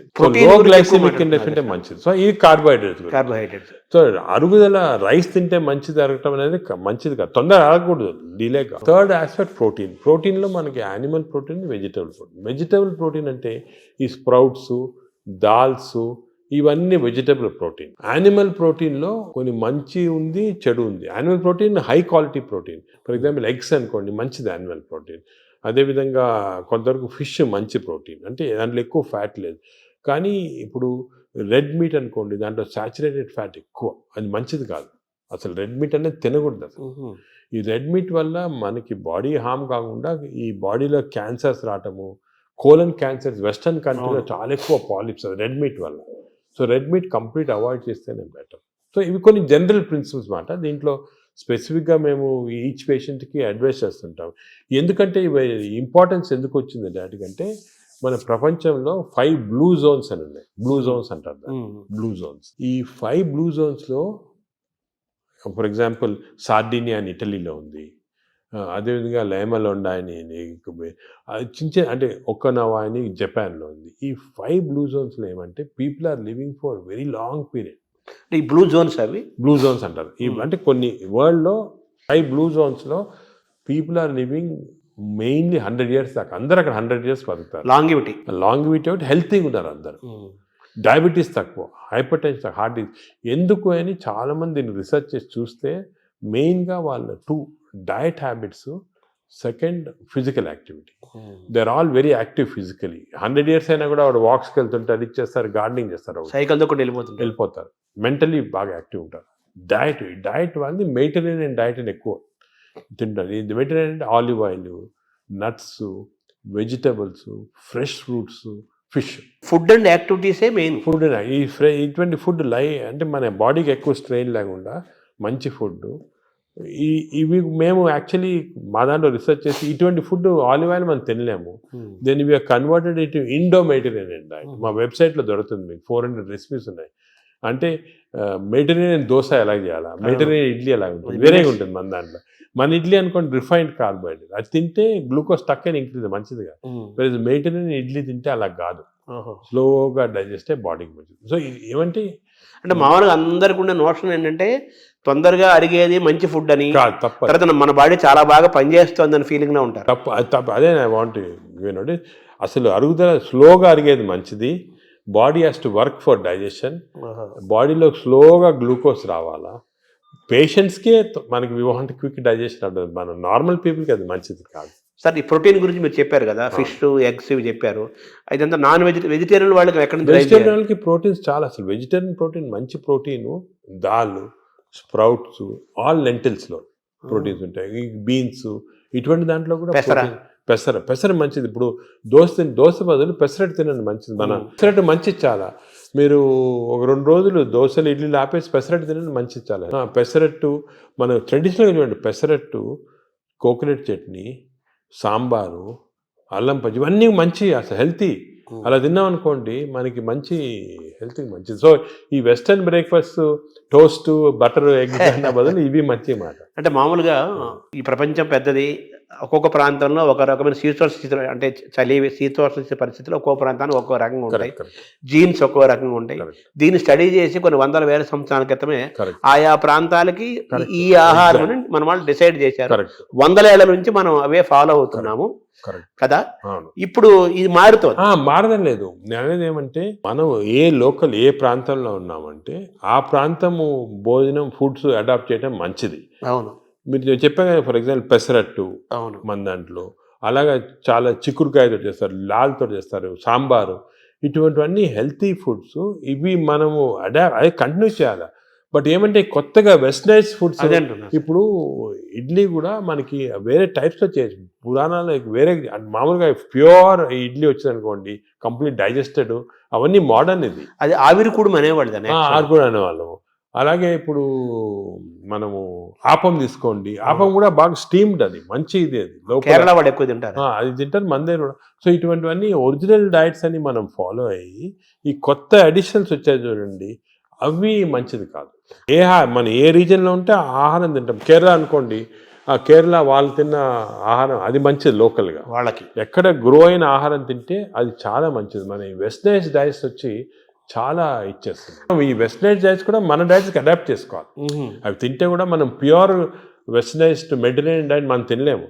మన దానికి అడాప్ట్ చేసుకొని తింటే మనకి మంచిది. మన దోశలు వాళ్ళు తింటున్నారు, వాళ్ళ బర్గర్లు పిజ్జాలు మనం తింటున్నాం. అదే మిస్టేక్. ఇప్పుడు మామూలుగా నేను విన్నాను, ఎవరో చెప్పగా విన్నాను, ఈ బ్యాక్టీరియా మైక్రోబయోమ్ ఇంపార్టెంట్ అని చెప్పారు కదా మీరు. ఈ క్రమంలో అసలు మన బ్యాక్టీరియా ఆల్మోస్ట్ మనం కోల్పోయి యూరోపియన్ బ్యాక్టీరియా వచ్చేసింది అంటున్నారు మనలోకి.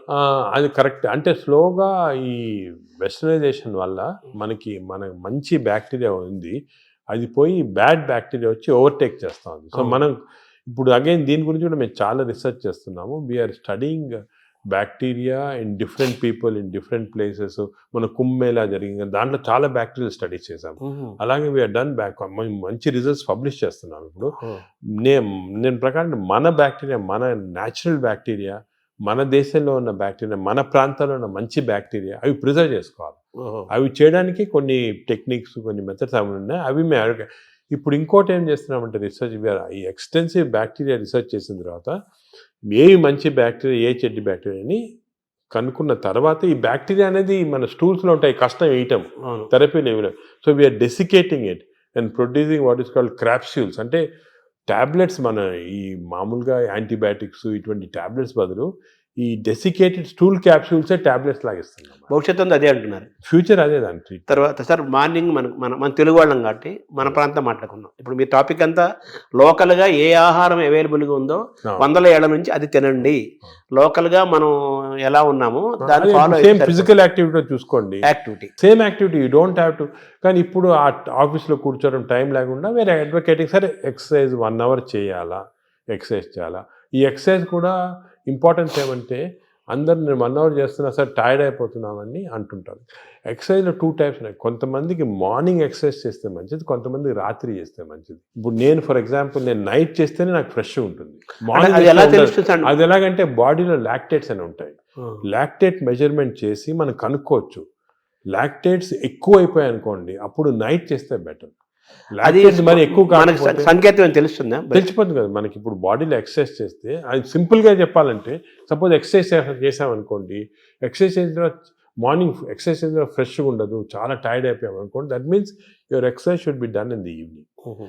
చేసిన తర్వాత ఫ్రెష్గా ఉన్నాం అనుకోండి, you should do in the morning. But సింపుల్గా అది కెమికల్గా కూడా మనం టెస్ట్ చేయొచ్చు. బాడీలో లాక్టేట్స్ తీసుకొని, ఎప్పుడు లాక్టేట్ లెవెల్ చాలా ఎక్కువ అయిపోయింది, ఫర్ ఎగ్జాంపుల్ నాకు పర్సనల్గా చెప్తున్నా కదా, నేను ఐ ఎక్సర్సైజ్ ఎవ్రీడే 1.5 hours చేస్తాను విగరస్ ఎక్సర్సైజ్.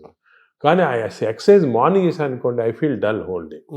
అదే నైట్ చేశాను అనుకోండి బాగా ఫ్రెష్ ఉంటుంది నాకు. అది నేను నా లాక్టేజ్ మెజర్మెంట్ చేసి చూసుకున్నాను. అంటే మీరంటే డాక్టర్ కాబట్టి సైంటిఫిక్ గా ఎవరికైనా తెలుసుకుంటారు. మామూలు పల్లెటూరు మామూలు వాళ్ళు ఎలా మీరు కూడా ఏం లేదు, ఇప్పుడు ఎక్సర్సైజ్ చేసి మీ బ్లడ్ శాంపుల్ లాక్టేట్ లెవెల్ పంపించారనుకోండి, లాక్టేట్ లెవెల్ మరీ ఎక్కువ ఉంటే మీరు నైట్ చేసుకోవటం బెటర్. అంటే మనం బాడీ సంకేతం ఇస్తుంది కదా మైండ్ లో కూడా తెలిసిపోతుంది మనకి ఏది ఎక్సర్సైజ్. మీకు కూడా మార్నింగ్ వాక్ చేశారనుకోండి, కానీ ఇంకోటి ఏమంటే ఎక్సర్సైజ్లో ఏదో లీజర్లీ ఫ్రెండ్స్ మాట్లాడుకుంటా కాఫీ తాక్కుంటా ఏదో స్మోక్ చేసుకుంటా వాకింగ్ అది విగ్రెస్గా మినిమం పర్ అవర్ 6 kilometers నడవాలి. Minimum 6 is minimum.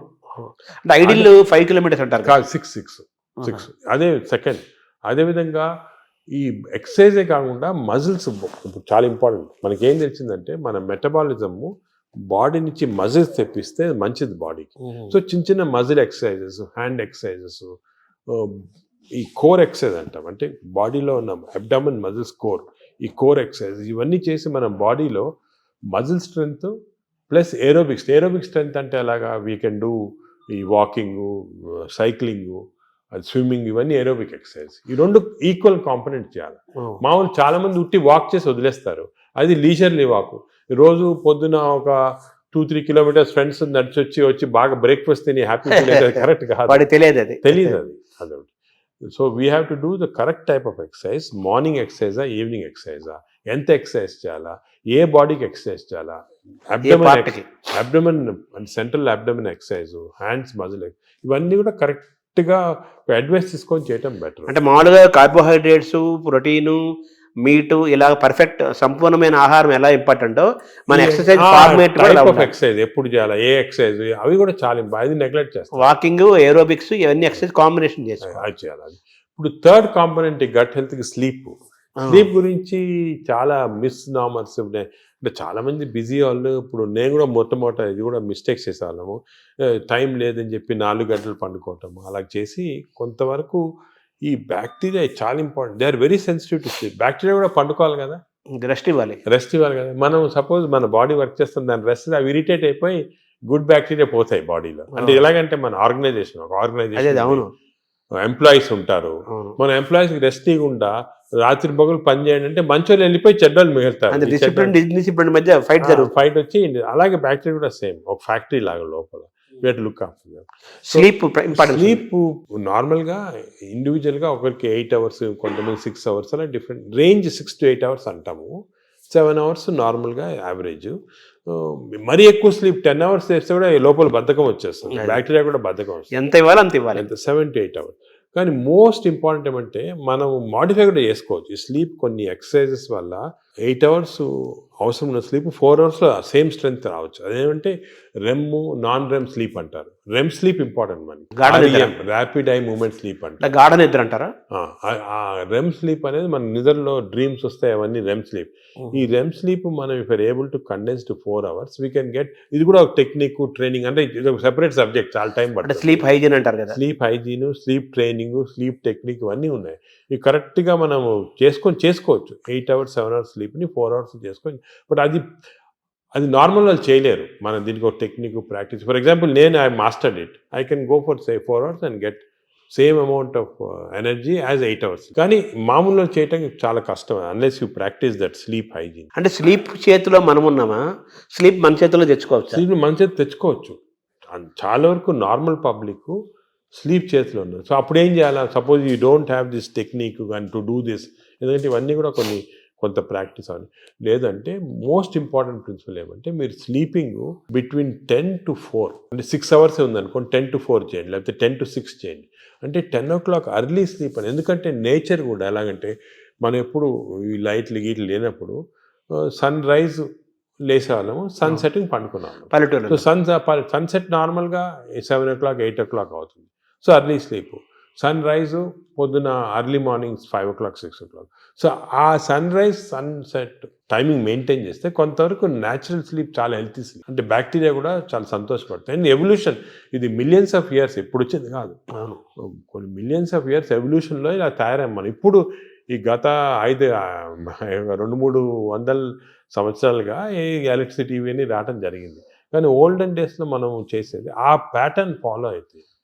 So early bed, early getting up, Early to bed and early to rise అంటారు కదా. అంటారు కదా, అది సామెత మంచి కరెక్ట్ సామెత. అది మనకి చాలా మంది successful people have done that. ఇప్పుడు మనకి స్లీప్ టెక్నిక్, వర్కింగ్ స్టైల్ మారింది కదా సార్. మనకు మారింది కాబట్టి మనం ఈ కొత్త స్లీప్ ఎక్సర్సైజ్, స్లీప్ టెక్నిక్ చేసి కొంచెం మార్పులు చేస్తున్నాం. ఫర్ ఎగ్జాంపుల్ నాలాటోళ్ళు అర్లీ స్లీప్ పాసిబిలిటీ కాకపోతే I can modify this using these techniques and get the same effect. ఇది జనరల్ పబ్లిక్ చేయలేరు కదా. అంటే మెటాబాలిజం యాక్సెప్ట్ చేస్తుందా? అంటే మనం ట్రైన్ చేసుకోవచ్చు. స్లీప్ కూడా ట్రైనింగ్ ఉంది. అంటే మన ఎక్సర్సైజ్ ట్రైనింగ్, ఈటింగ్ ట్రైనింగ్ లాగా స్లీప్ లో కూడా ట్రైనింగ్ ఉంది. అంటే మన మైండ్ ట్రైనింగ్ ట్రైనింగ్ అది ఉంది, కానీ అది జనరల్ పబ్లిక్ చేయడం కష్టం. కానీ జనరల్ పబ్లిక్ దానికి మేము అడ్వైస్ చేస్తామంటే స్లీప్ అర్లీ, గెటప్ అర్లీ, ఆ టెక్నిక్ మరి. అప్పుడు దానికి అదేవిధంగా ఈటింగ్ కూడా దానికే మేము ఇప్పుడు చాలా దీంట్లో కూడా చాలా అర్లీగా మీ లాస్ట్ డిన్నర్ 7 o'clock తర్వాత తినకూడదు. లాస్ట్ ఫుడ్ బి 7 o'clock, 7 గంటల తర్వాత తినొద్దండి. ఆఫ్టర్ సన్సెట్ తినకూడదు. అంతే సన్సెట్ అంటే 7 మనం టైం పెట్టుకుంటే కొంచెం సన్సెట్ లేట్ కావచ్చు. అది ఇంకోటి ఏమంటే మన ఇండియాలో టైం జోన్స్ చాలా వేరీ ఉంటాయి. ఇప్పుడు అస్సాంలో ఉన్న టైము, బాంబేలో టైం సేమ్, కానీ యాక్చువల్లీ కరెక్ట్ కాదు నేచర్ ప్రకారం. మనము 7 o'clock అని పెట్టామనుకోండి, అది ఈజీగా అర్థమవుతుంది. సో మామూలుగా మన బ్రేక్ఫాస్ట్ హెవీగా ఉండాలా, లంచ్ కొంచెం మోడరేట్గా ఉండాలా, డిన్నర్ చాలా లైట్గా ఉండాలా before 7 o'clock. Simple principles. Overall గా మన గట్ హెల్త్ అనేది మొత్తం present, future, everything gut health కాబట్టి ఈ గట్ హెల్త్ మెయింటైన్ చేయాలంటే ఫుడ్, యాక్టివిటీస్ అండ్ స్లీప్ ఇవి కరెక్ట్ అని నార్మల్గా చెప్తుంటారు అందరు, ఫుడ్ యాక్టివ్స్ అయిపోయినా. అది కానీ దీంట్లో చాలా సైన్స్ వచ్చింది, మనం డిస్కస్ చేసాం కదా, దీనిలో చాలా నాలెడ్జ్ వచ్చింది, చాలా ఉంది. మనం ఒకప్పుడు ఈ sleep pattern, sleep hygiene, sleep ఎలా కంట్రోల్ అవన్నీ తర్వాత ఒక డిస్కషన్ పెట్టుకుంటాము. కానీ ఈచ్ ఏరియాలో ఫుడ్లో ఇంత నాలెడ్జ్ ఉంది, ఎక్సర్సైజ్లో ఈ టైప్ ఆఫ్ ఎక్సర్సైజ్ అందరికి తెలియదు. అందరంటే నిన్ను చాలా మంది పేషెంట్స్ని చేస్తున్నారు ఎక్సర్సైజ్. మా పొద్దున్న పూట మేము ఫ్రెండ్స్ అందరం వాకింగ్ చేస్తాం సార్, 2-3 కిలోమీటర్లు కబుర్లు చెప్పుకొని, సెల్ ఫోన్ మాట్లాడుకుంటాం.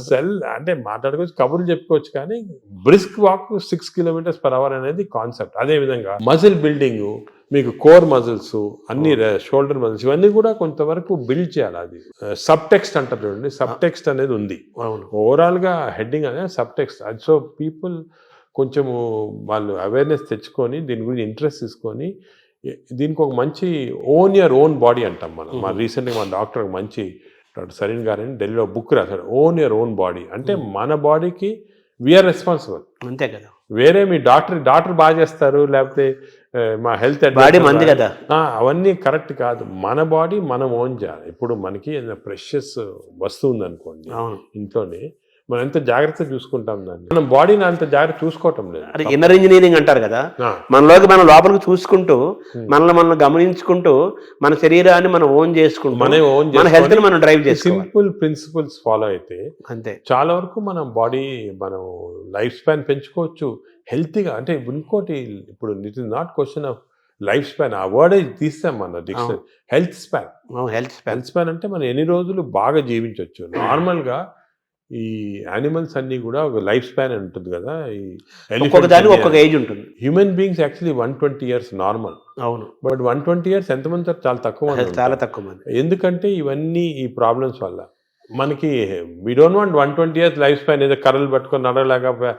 హెల్త్ స్పాన్ మీకు 80 years or 90 years బాగా హెల్తీగా ఉన్నాం అనుకోండి, చాలా. అది సో హెల్త్ అంటే మన టాబ్లెట్, మెడిసిన్స్ ఇవన్నీ వేసుకొని ఎంత తక్కువ లైఫ్ స్పాన్ పెరుగుతుంది. ఇప్పుడు పరిస్థితి అది కరెక్ట్ కాదు. మనం ఎంత హెల్తీగా ఉంటే, అసలు ఇవన్నీ కూడా diabetes, heart disease, liver fatty, ఇవన్నీ రివర్సిబుల్. క్యాన్సర్ కొన్ని ప్రివెంటబుల్, క్యాన్సర్ రివర్సిబుల్ కాదు, ప్రివెంటబుల్. డయాబెటీస్, హెల్త్, హార్ట్, మన అన్ని వెజల్స్ బ్లాక్ అయిన తర్వాత we have seen by following certain principal you can reverse it. మీకు అవసరం లేదు, షుగర్ రివర్స్ చేయొచ్చు, హార్ట్ రివర్స్ చేయొచ్చు, లివర్ ఫ్యాట్, లివర్ కరెక్ట్. ఈ ప్రిన్సిపల్స్ ఫాలో అయ్యి అంత ఆహారము, యాక్టివిటీ, స్లీప్ అంతా complete it's the digestive system. Sir ఈ క్రమంలో మీరు బ్లూ జోన్ 5 చెప్పారు. ఇప్పుడు బ్లూ జోన్ స్టడీ చేయండి. మీరు అనేదంటే ప్రజలు కూడా బ్లూ జోన్ బుక్స్ తీసుకొని అసలు వాళ్ళు ఎందుకు ఇన్ని రోజులు హెల్తీగా ఉంటున్నారు అని స్టడీ చేస్తే దీంట్లో చాలా నాలెడ్జ్ ఉందండి. అంటే ఇది ఇప్పుడు వచ్చింది కాదు, ఈ బ్లూ జోన్ అనేది 10,000 years గా జరుగుతూ ఉంది. మన భారతదేశాన్ని బ్లూ జోన్ గా మార్చలేదు. మనకి భారతదేశం బ్లూ జోన్. నాదేంటి, నేను చాలా మందికి ఈ పాలిటిక్స్ చెప్తుంటా, why can't we convert at least some part of India into blue zones? చేయొచ్చు. మన తెలుగు ప్రాంతాలను చేయొచ్చు. తెలుగు ప్రాంతాలు బ్లూ జోన్. అంటే ఈ బ్లూ జోన్ అంటే ఒకరిద్దరు పాటించింది కాదు, ఆ పాపులేషన్ అంతా పాటించాలి. ఇప్పుడు ఒక పాపులేషన్ అనుకోండి, మనకి మంచి ప్రోగ్రెసివ్ పాలిటీషియన్స్ సీఎంస్ ఉన్నారనుకోండి, ఒక మంచి కాన్సెప్ట్ తీసుకొచ్చి ఐడియా, నేను అనుకునేది అందరికి ఉంది, అది మన దేశం అంటే ఆంధ్రప్రదేశే తెలంగాణ ఏదైనా కూడా బ్లూ జోన్స్ లాగా మార్చేసేవచ్చు, కానీ అందరు ఫాలో కావాలి. అంటే బ్లూ జోన్గా మారడం అంటే ఏం చేయాలి సార్? అంటే ఈ వాళ్ళు బ్లూ జోన్స్లో ఏం చేస్తారో స్టడీ చేసి మనం ఇంప్లిమెంట్ చేస్తే అయిపోతుంది. అంటే మీరు చెప్పిన ఆ మూడేనా? అంతే healthy food pattern, exercise pattern, life style, sleep pattern, వాతావరణ కాలుష్యం కూడా ఉంది, పొల్యూషన్. ఆ వాతావరణ లక్లీ మనకు అంత లేదు. ఇప్పుడు ఢిల్లీ అనుకోండి, అదే నార్త్ ఇండియా అనుకోండి, ఆ పొల్యూషన్ అనేది మనకు హ్యాండిల్ లేదు, ఏం చేయలేము. కానీ లక్లీ మనం ఇప్పుడు తీసుకున్నాం అనుకోండి, ఇప్పుడు అదేముంది, గ్రీనరీ ఇంక్రీజ్ చేసుకోవటము, అది అటువంటివన్నీ కూడా చేసుకొని ఈ మన waste plastics, for example other problems plastics. ఈ ప్లాస్టిక్స్ వల్ల కూడా మేము చాలా రీసెర్చ్ చేస్తున్నాం. చాలా micro plastics producing tissue damage అనేది చాలా ఉంది. కొన్ని plastic bottle, especially plastic bottle ఎండలో పెడతాము, అది తాగామనుకోండి, దాంట్లో చాలా మైక్రో ప్లాస్టిక్స్ మన బాడీలో ఎంటర్ అయ్యి చాలా ప్రాబ్లమ్, డేంజరస్ అది.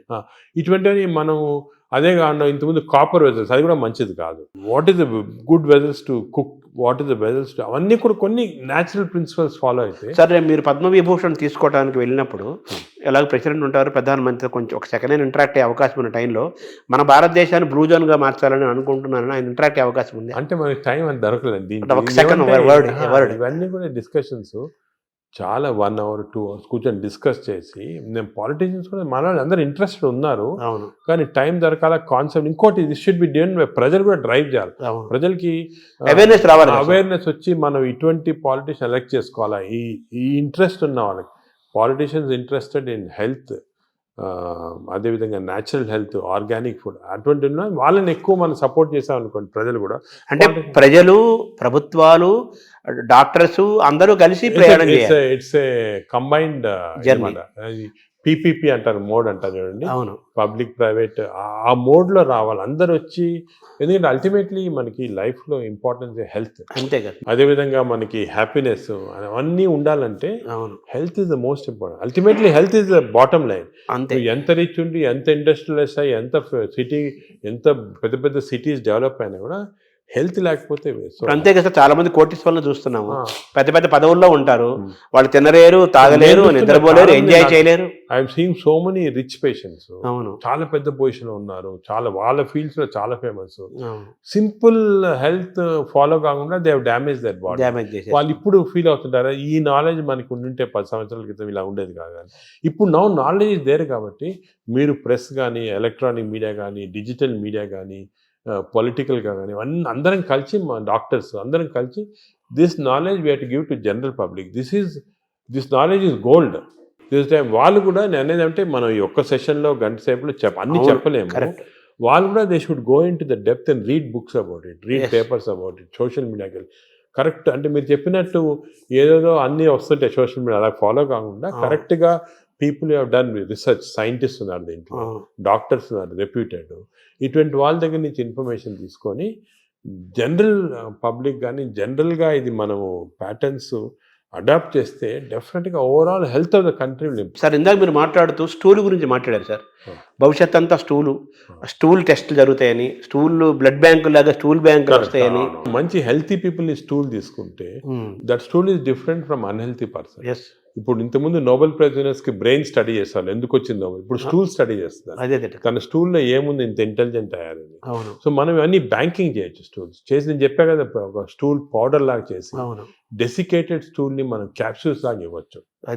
The future treatment is going to be that. Stool banks, stool desiccated stool capsules, ఇవి దీంతో ట్రీట్మెంట్ స్టార్ట్ చేస్తాం. స్టూల్ అనేది రేపు చాలా అత్యంత విలువైన, ఖరీదైన వస్తువు అవుతున్నట్టు కదా. గోల్డ్ అంటారు, న్యూ గోల్డ్. ఇంతకుముందు ఆయిల్ అంటే గోల్డ్ అనేవాళ్ళు, ఇప్పుడు స్టూల్ ఈజ్ బికమింగ్ గోల్డ్ అన్నమాట. అంటే మైక్రోబయామ్స్ అంటారు. ఈ మైక్రోబయామ్ నాలెడ్జ్ ఇప్పుడు ఈవెన్ యానిమల్స్, ఇప్పుడు కొన్ని ఫారెస్ట్లో కలెక్ట్ చేస్తున్నారు, ఆఫ్రికన్ ఫారెస్ట్ అంతా, ఎలిఫెంట్ స్టూల్ ఎలా ఎందుకు డిఫరెంట్ ఉంది వీళ్ళది. So what are the characters, what give strength to the elephant, what is there in this. ఇందులో నుంచి మనం ఐబిఎస్కి వద్దాం సార్. ఈ ఐబిఎస్ గురించి కూడా చాలా చర్చ జరుగుతుంది. ఆ బౌల్ సిండ్రోమ్, ఇరిటబుల్ బౌల్ అంటారు కదా, బౌల్ సిండ్రోమ్, అది కూడా మనకు చాలా ఇంపార్టెంట్. చాలా మంది, కోట్లాది మంది ఫేస్ చేస్తున్న ఇష్యూస్ అవి. మీరు అన్నట్టు IBS 30% of normal population IBS ఉంది. ఐబిఎస్ అంటే ఏమి? ఐబిఎస్ అంటే symptoms because of gut changes. అంటే డయేరియా రావచ్చు, కాన్స్టిపేషన్ రావచ్చు, పెయిన్ రావచ్చు, ఈ కాంబినేషన్ రావచ్చు. దీని అంటే కడుపు ఉబ్బరము, అరక్కపోవటము, కడుపులో మంటలు, బ్లోటింగ్, డిస్టెన్షన్, ఇది అది అగైన్ కనెక్టెడ్ టు మైక్రోబయామ్. ఈ ఇరిటబుల్ బౌల్ సిండ్రోమ్ అనేది అగైన్ చెడ్డ అలవాట్ల వల్ల, నువ్వు ఎక్కువ డ్రింక్స్ వల్ల, స్మోకింగ్ వల్ల, ఎక్సర్సైజ్ లేకుండా ఉండటం వల్ల, ఇవన్నీ కూడా. ఇప్పుడు రీసెంట్గా మన రీసెర్చ్ ఏమంటే ఈ కెమికల్స్, ఇంటెస్టైన్స్లో కెమికల్స్ చాలా ఉన్నాయి. చెప్పే కదా సెరోటోనిన్, డోపమైన్.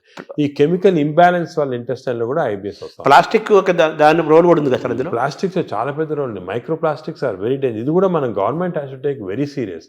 ప్లాస్టిక్స్ బ్యాన్ చేయటము, అదే కూడా విధంగా ఏ ఏరియాలో ఇప్పుడు ఈ ప్లాస్టిక్స్ అనేది పెద్ద ఇండస్ట్రీ. దీన్ని చేంజ్ చేయాలంటే చాలా డిఫికల్ట్. మనం ఫర్ ఎగ్జాంపుల్ ఈ ఫిష్లో చూసాం కదా, మేము కొన్ని ఫిషింగ్స్, ఈ కోస్టల్ ఏరియాస్ ఫిష్లో చాలా ప్లాస్టిక్స్ వాళ్ళు తినేస్తున్నారు. ప్లాస్టిక్స్ అంటే సీలో కానీ రివర్లో కానీ మనలో వేస్తారు. అవి తిని even not drinking plastics, even eating plastics containing food ఇండైరెక్ట్గా, మీటు, ఫిష్, దాంట్లో కూడా మిల్క్లో వెళ్ళిపోతున్నారు plastic. So good cholesterol, bad cholesterol అంటారు కదా సార్. అవునవును. మామూలుగా మీరు ఇందా చెప్పారు గుడ్ బ్యాక్టీరియా, బ్యాడ్ బ్యాక్టీరియా. ఈ గుడ్ కొలెస్ట్రాల్ని పెంచుకోవటం, బ్యాడ్ కొలెస్ట్రాల్ని పోగొట్టుకోవటం కూడా మనకి ఈ బ్యాక్టీరియా దీనికి మైక్రోబయామ్ లింక్ అయి ఉంటుంది. లింక్ ఉంది. ఎందుకంటే ఇప్పుడు గుడ్ కొలెస్ట్రాల్ అంటే ఏమి అగే ఇది కూడా పోలీస్ మ్యాన్ లాగా. కొలెస్ట్రాల్ బాడీలో రొటేట్ అవుతుంది కదా, ఆల్ ద ఎల్డిఎల్ కొలెస్ట్రాల్ అంటాం. These are all bad people, terrorist, వీళ్ళందరూ they are bad people. HDL cholesterol అనేది పోలీస్ పీపుల్. ఈ హెచ్డిఎల్ కొలెస్ట్రాల్ కాన్స్టెంట్లీ బాడీలో తిరుగుతూ ఉంటుంది. ఎక్కడెక్కడ ఈ బ్యాడ్ కొలెస్ట్రాల్, బ్యాడ్ పీపుల్ ఉంటే తీసేస్తూ ఉంటుంది మనం. సో హెచ్డిఎల్ కొలెస్ట్రాల్ ఎక్కువ చేసుకోవాలి మనం, అంటే గుడ్ కాప్స్ని ఎక్కువ చేసుకోవాలి, గుడ్ పోలీస్ వాళ్ళని ఎక్కువ చేసుకోవాలి. అది ఫుడ్ హ్యాబిట్స్, ఎక్సర్సైజ్, కొన్ని పర్టికులర్ టైప్స్ ఆఫ్ ఫుడ్లో కూడా హెచ్డిఎల్ కొలెస్ట్రాల్ ఇంక్రీజ్ అవుతుంది. ఇవి చేసి అవి హెచ్డిఎల్ కొలెస్ట్రాల్ నార్మల్గా 40 లిమిట్, 40 కన్నా తక్కువ ఉంటే మంచిది కాదు. మీరు బ్లడ్ ల్యాబ్లో చెక్ చేసుకోవచ్చు. మీ హెచ్డిఎల్ కొలెస్ట్రాల్ 40 కన్నా తక్కువ ఉంటే మంచిది కాదు, అది ఇంక్రీజ్ చేయాలి. అబోవ్ 60 ఉంటే మంచిది, అంటే ఎక్కువ పోలీస్ వాళ్ళు ఉన్నారు మీ బాడీలో. ఈ ఎల్డిఎల్ కొలెస్ట్రాల్ 100 కన్నా ఎక్కువ ఉండకూడదు, మంచిది కాదు. 100 కన్నా తక్కువ ఉంటే 70, ఇప్పుడు మేము న్యూ లిమిట్ 70 పెట్టాము. ఎల్డిఎల్ కొలెస్ట్రాల్ 70 కన్నా తక్కువ ఉండి హెచ్డిఎల్ కొలెస్ట్రాల్ 60 కన్నా ఎక్కువ ఉంటే అంటే మంచి కాప్స్ ఉన్నాయి బాడీలో, ఈ టెర్రరిస్ట్ని, థీవ్స్ అని తీసేస్తున్నాయి అన్నమాట. సో అది ఏం చేయాలి, 60 HDL, less than 100 or less than 70 LDL cholesterol. Sir ఈ క్రమంలో మీరు బాగా అవేర్నెస్ తీసుకొచ్చిన టాపిక్స్లో ఫ్యాటీ లివర్ ఒకటి తీసుకొస్తున్నారు కదా సార్.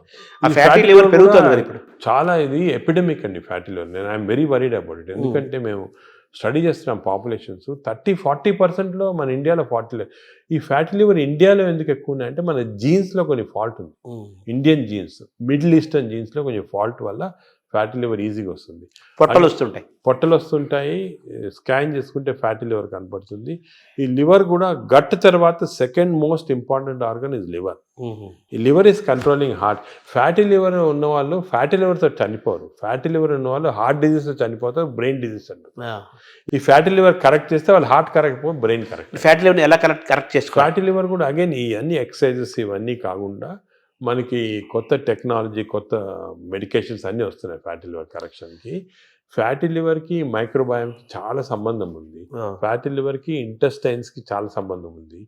నవ్ వీఆర్ డూయింగ్ కొత్త రీసెర్చ్ ఏమంటే ఈ ఇంటెస్టైన్ డియోడనల్ మ్యూకోజా అని మేము మార్పుడు చేస్తున్నాం ఎలక్ట్రోపోరేషన్ అనే టెక్నిక్ తోటి. అంటే చేంజ్ చేసేవచ్చు. చేంజ్ చేస్తే దాంట్లో ఫ్యాటీ లివర్ తగ్గిపోతా ఉంది అక్కడ.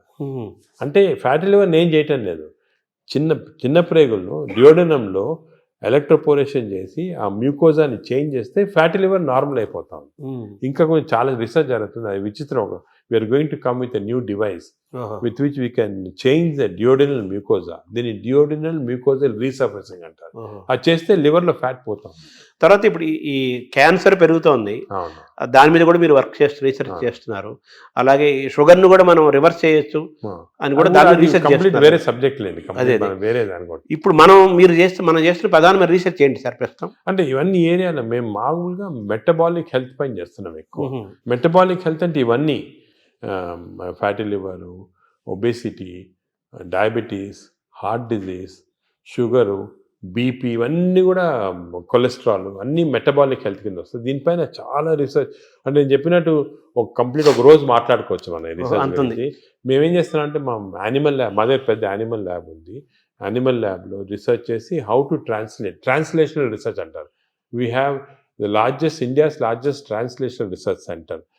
ఇంకోటి ఏం చేసామంటే మేము నాట్ ఓన్లీ ఇక్కడ డాక్టర్స్ కాకుండా ఐఐటీలో ఉన్న ఇంజనీర్స్ని, అలా IIITలో ఉన్న ఆర్టిఫిషియల్ ఇంటెలిజెన్స్ ఇంజనీర్స్ని, అదేవిధంగా హైదరాబాద్ యూనివర్సిటీలో ఉన్న మైక్రోబయాలజిస్టులు అందరూ కూడా తీసుకొచ్చి కన్సోర్షియం లాగా చేసి we are doing extensive research in this area. Because మేము చేసే రీసెర్చ్ ఇప్పుడు రేపు మీకు రాకపోయినా ఒక 4-5 yearsలో చాలా చేంజెస్ వస్తాయి.